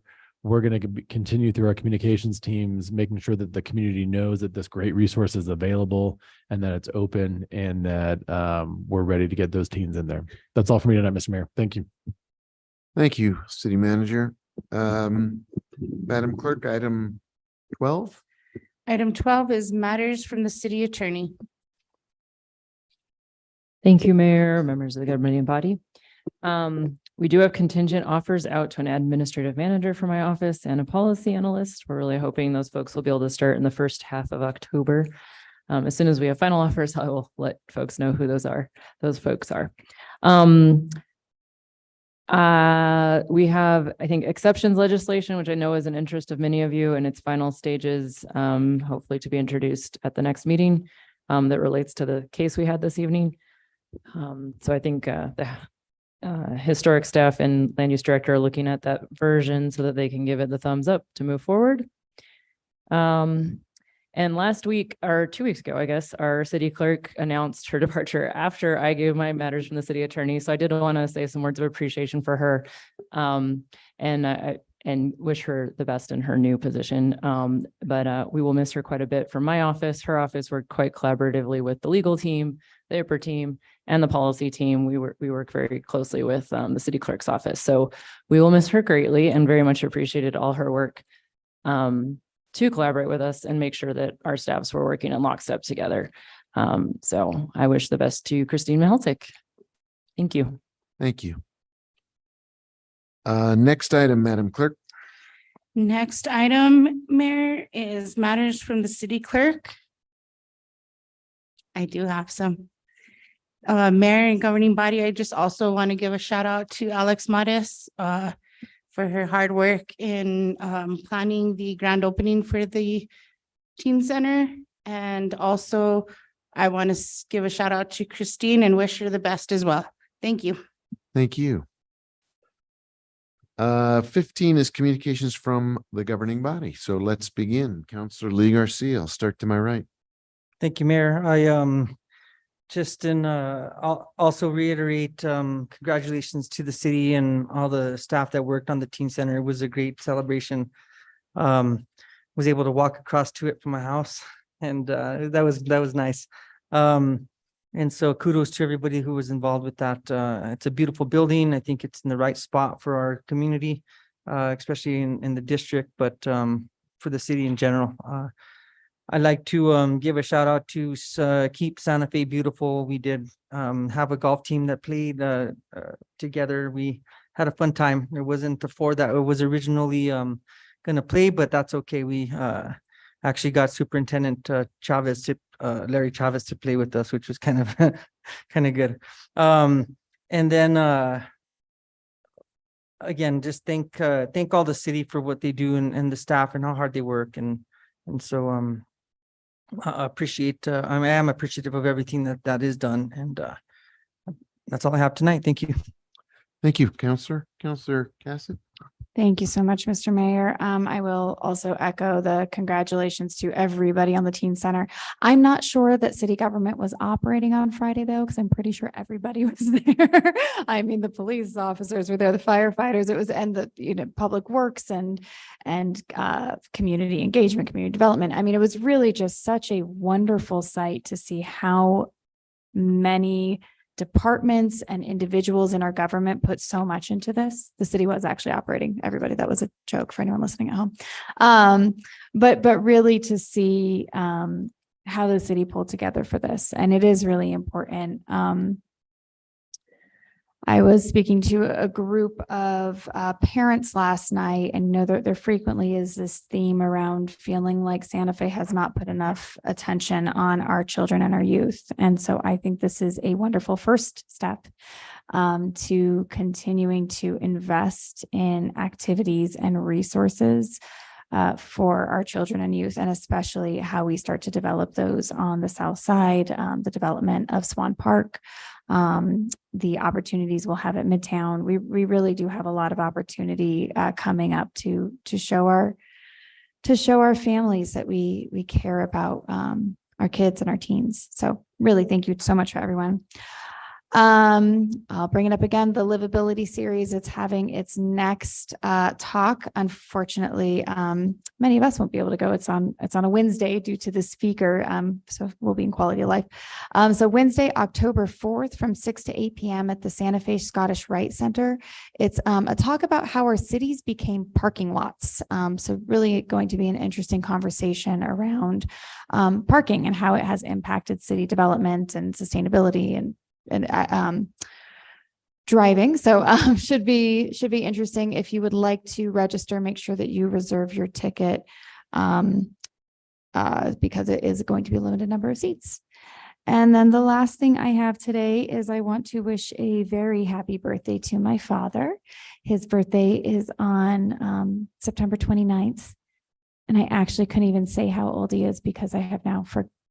I don't even remember my own age these days. So, but I really just want to wish such a happy birthday to my dad. I know that I wax poetic about what a wonderful human he is every time I bring him up, but I will do it again. My father's just such an incredible person. What has been really special for me in this position is as I'm going out into the community and people suddenly put two and two together that I'm Ken Cassett's daughter.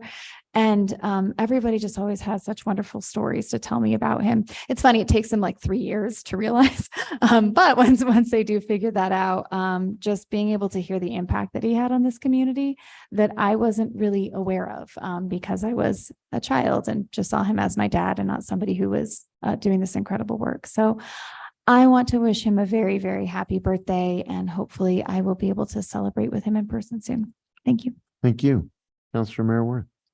Thank you, Mayor. I'll echo the shout out to everybody involved in the Teen Center opening. I think it was a fantastic celebration and much needed facility and gift to our youth. And just really happy to see that open its doors.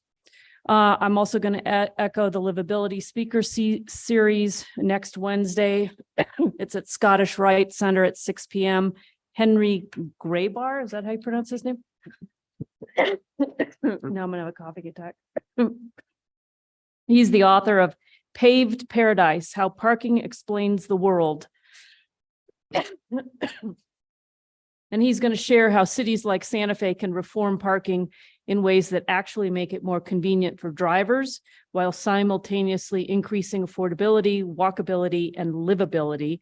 And I think it's very timely considering we had the Blue Bus executive director here earlier tonight talking about transportation and parking and some of the choices that are being made around what kind of parking we provide and how we make room for cars, but also make room for affordability, walkability, and livability. And I think it's a very timely conversation. So if you haven't gotten tickets to that, it is 6 p.m. next Wednesday.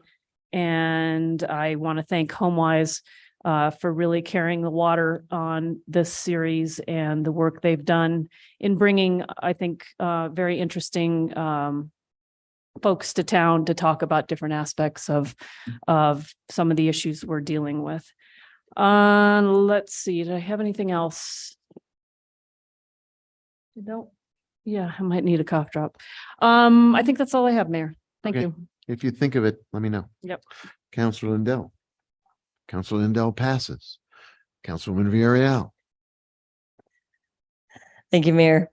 Just also want to congratulate all of folks who were involved with the idea of a teen center from way back when to where we are today in the final, having an opening and the celebration and all the staff and folks that were part of making that happen.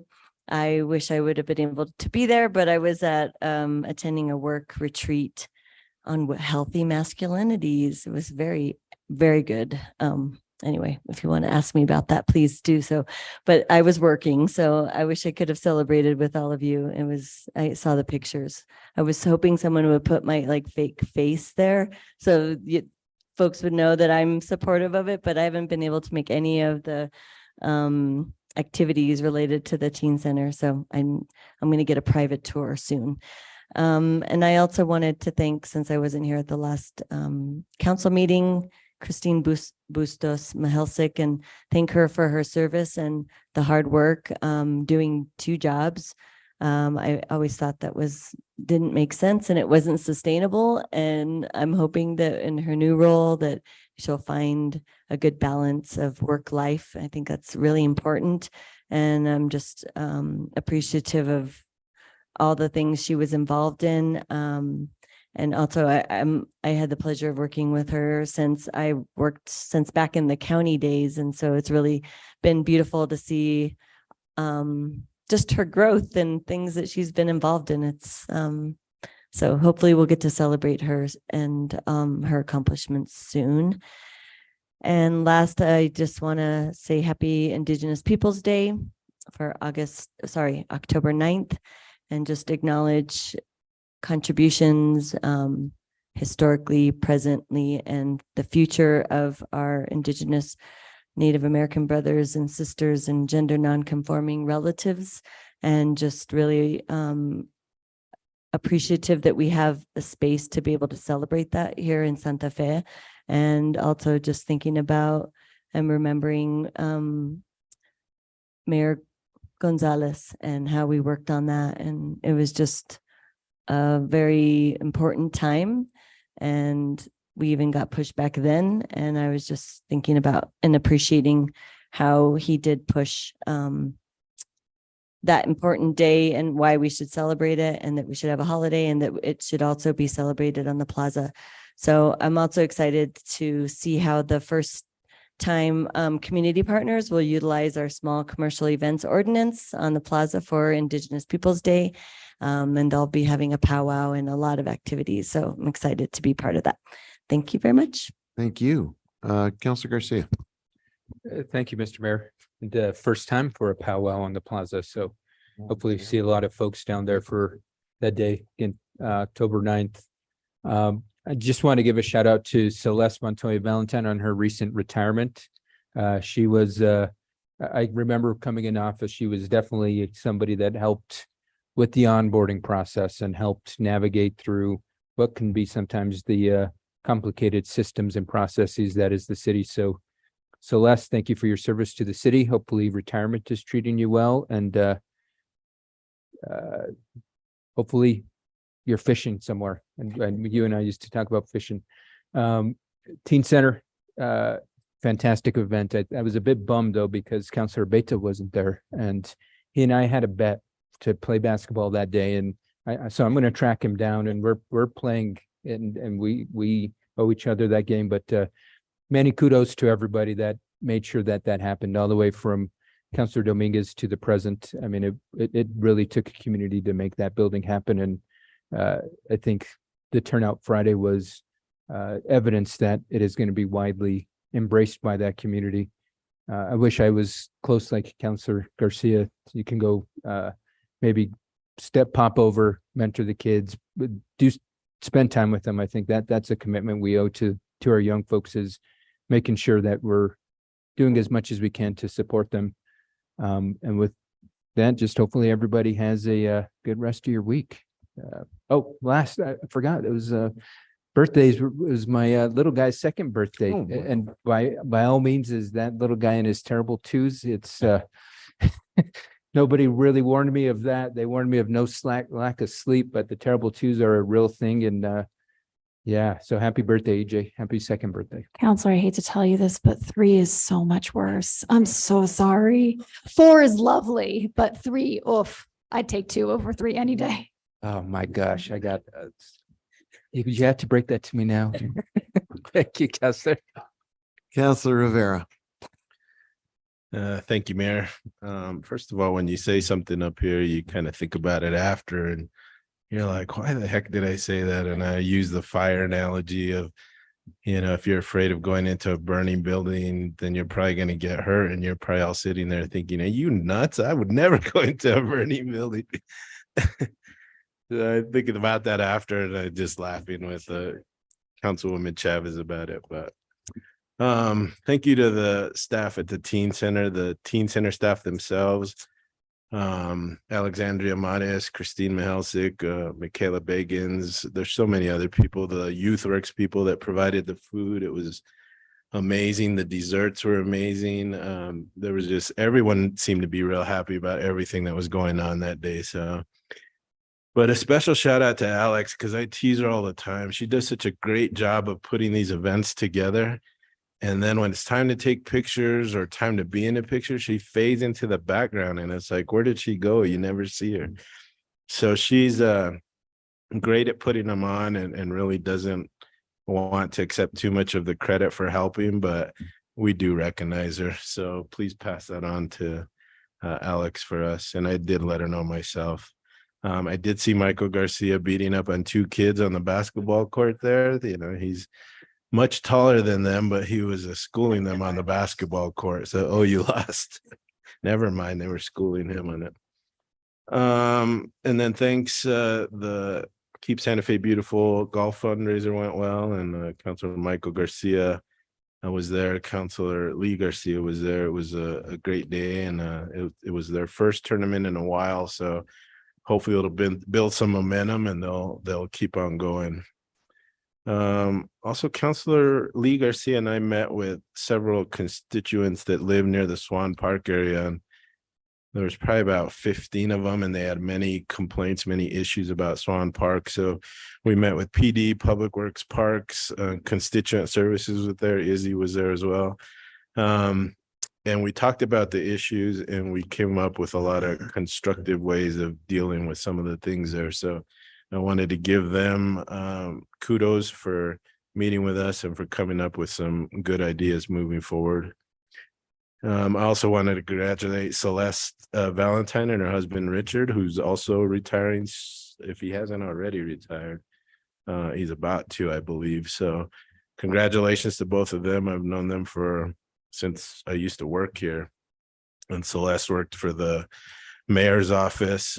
She still calls me chief for some reason. She just said she can't get away from doing that, but wanted to congratulate her for a great career, and also her husband as well. Lastly, I wanted to ask the city attorney's office. I know Marcy Iannarino has what we've been told is a pretty large list of legislation that she prioritizes as to what needs to come out soon and what needs to come out later. And I was hoping to get, and I don't know if anyone else is interested, but a list of that legislation and the priorities, so we can, I only have 3 months left. I'm trying to introduce some legislation that maybe doesn't have such a high priority, but kind of want to see if it's going to fit in there and if I can get it done within a short amount of time. So if we can get a list of the legislation, the priorities, and kind of what's rising to the level, and maybe what is going to wait a little while. Is that possible? Mayor, Counselor, I'm just trying not to have a conversation on a topic since it's not on the agenda. But certainly requested from her. Okay, appreciate that. And like I said, I don't know if anyone else is interested, but I think that would help me out moving forward.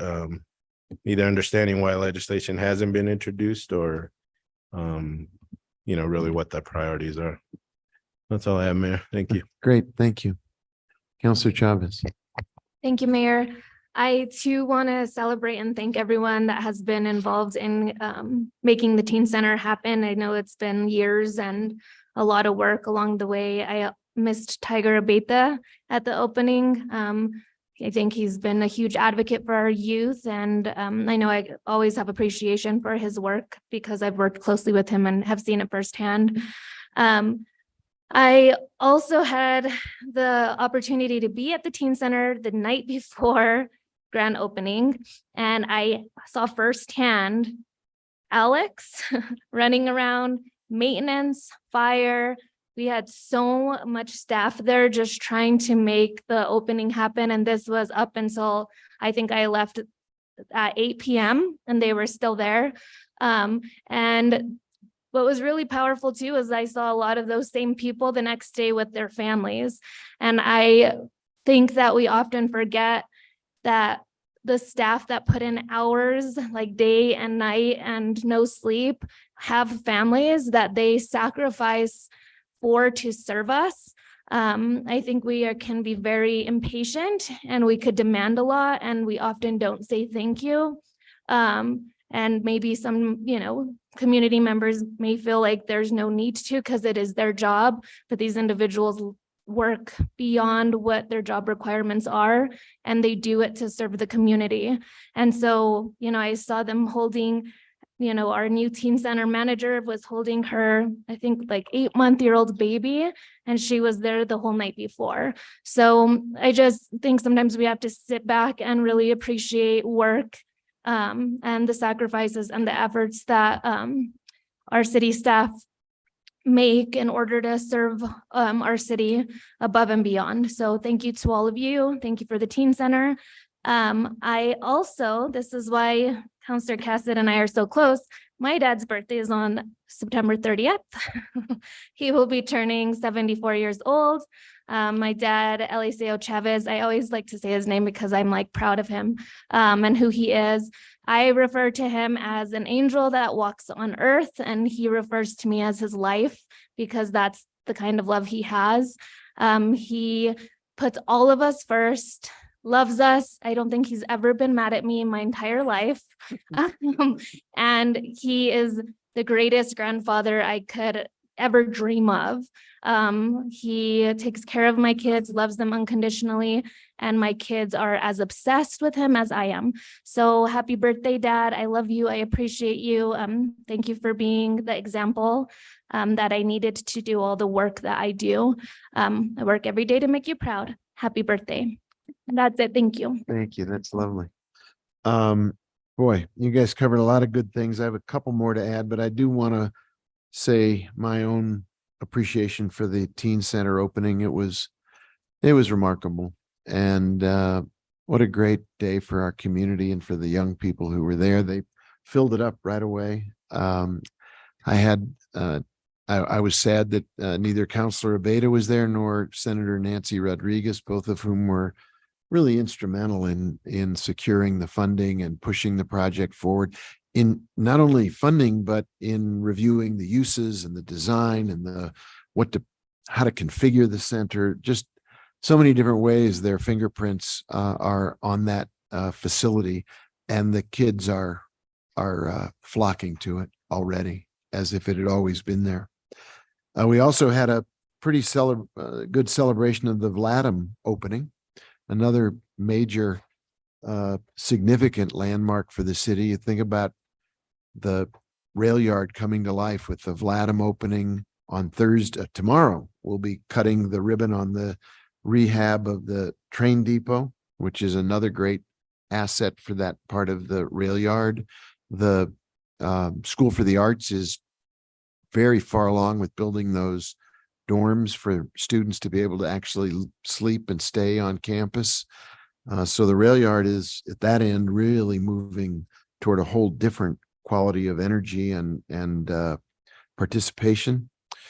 I had a pleasure today of hosting the Secretary of Tourism for Mexico, Secretary Miguel Marquez, who came to New Mexico. It's the first time he's ever been in New Mexico and was eager to find new ways to connect and collaborate with Santa Fe and all of Mexico for more tourism, more flights, more features, things we can do together. So thank you to the Tourism Secretary for coming by and allowing Rich Brown and Randy Randall and me to host him for a conversation about our shared interests.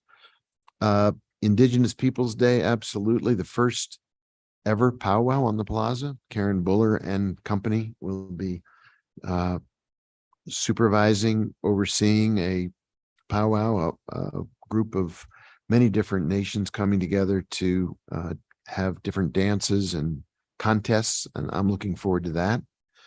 Of course, wine and chili kicks off tomorrow. Some people enjoy that. Inexplicably, they like to drink wine and eat good food. I can't explain it, but it's very popular, and I think there'll be 3,000 people there. And at the same time, EV car show on Saturday on the plaza. Pinon Awards coming up on October 10th. I was very pleased to participate in a press conference before our governing body started on support for renters in Santa Fe and the $1 million we're about to make available for eviction prevention. Great work by Kira Ochoa and Julie Sanchez and team to take on yet another part of our effort to house people responsibly and affordably. A recognition that this is National Hispanic Heritage Month, started September 15th, runs through October 15th. Lots to celebrate in Santa Fe around Hispanic Heritage Month. And one last shout out to our median crews. When I was coming back from an event over on the South Side that was a citizenship celebration at the public South Side Library with Somos, drove up Airport Road and watched a whole group of median crews working their way up Airport Road, really cleaning and grooming and taking superb care of those medians along there. And I think it's safe to say that you can see the noticeable difference in the quality of work that's being done around medians and just a kind of a nice spruce up around Santa Fe as we head from summer into fall. So good job to the median crews on Airport Road. Much appreciated. Much appreciated to Somos to celebrate our partnership with Cities for Citizenship. There are something like 3,000 people in Santa Fe County who are eligible to become citizens of the United States, and they don't know it, and they don't know how to do it. And it seems daunting to them. And Somos is making mentorship and guidance, and in some cases, financial support so they can take the course to become full-fledged citizens. So tip of the cap to them for that. That's my report from where I sit. Madam Clerk, oops, excuse me. Item 16A, please. Yes, Mayor, item 16A is introduction of legislation, consideration of a resolution sponsored by Councilor Chris Rivera. It's a resolution directing the city manager to assign staff to identify and apply for federal and state funding sources for water, wastewater, and other water-related projects. Councilor Rivera, you are introducing this. You have the floor, sir. Thank you, Mayor. We do this pretty much every year because I think many federal and state agencies want to know that the entity applying has the support of their governing body when they do apply. So this is to simply continue that process.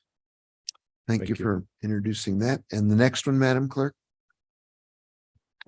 Yes, Mayor, it's 16B. It's consideration of a resolution sponsored by Councilor Carol Romero Worth, Councilor Rene Villarreal, Councilor Chris Rivera, and Councilor Amanda Chavez. It's a resolution directing the city manager to establish an Office of Equity and Inclusion. Who would like to speak to this? Councilwoman Villarreal? Thank you, Mayor. I think you all know since I started serving on the council and even before the chart process, way before that, I felt there was an urgency to create an Office of Equity and Inclusion, especially when witnessing the need for such an office and hearing from constituents about the desire to have an office at the city that represents a commitment to better addressing racial and social disparities in our community, particularly marginalized and underserved community groups and populations. And I had said before, this kind of office is not new. It's not a new concept. Communities across the country have committed to having offices of this sort, including Albuquerque and the city of Santa Fe. I had mentioned this before, that we had an Office of Intercultural Affairs, which played a similar role to what we are envisioning for this office.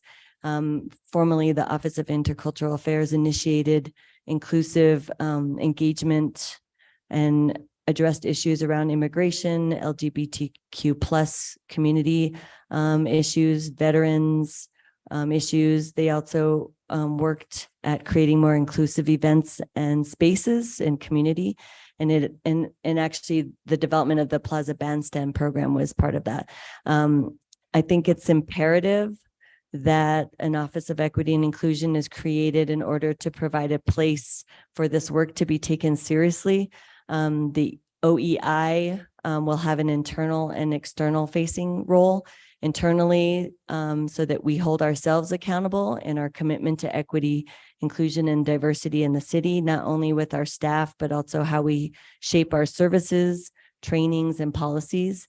It will also need to have an external facing role and being a resource for our community while lifting up the work that's already happening and being done around equity and inclusion, and also centering the need for healing and reconciliation in our city. I envision the OEI playing an integral role in engaging often with the community, with our community members. And I know we all know this, but equity should be our North Star. And I'm confident that creating this kind of office will create a path for more understanding, having hard conversations, and working towards a more equitable community for everyone. Thank you. Other sponsors want to speak to it? I think that was well said, Mayor. I would just add that I agree this is an important step for elevating the work of equity and inclusion within city government and within the community.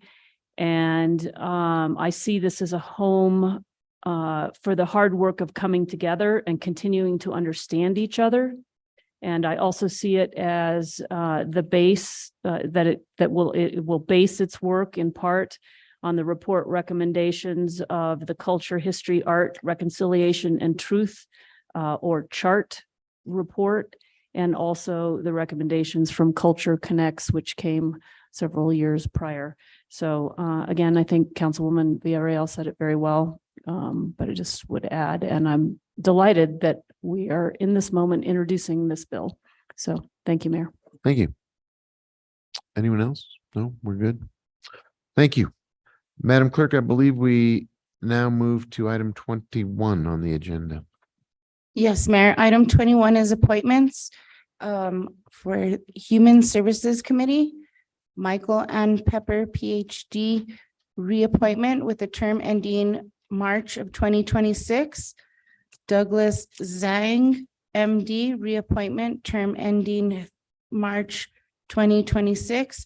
And finally, Emily House, reappointment, term ending March of 2026. Thank you. Is there a motion? Move to approve. Second? Second. Motion dies for lack of a second.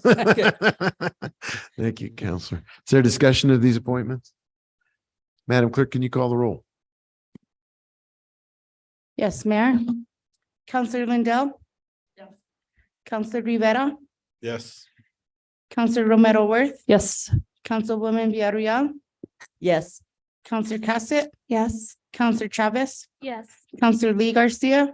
Yes. Counselor Michael Garcia? Yes. Mayor Weber? Yes. Motion passed. Thank you. We'll clean up that land use case and take it up next time. And for this evening, we are adjourned, everybody. Thank you.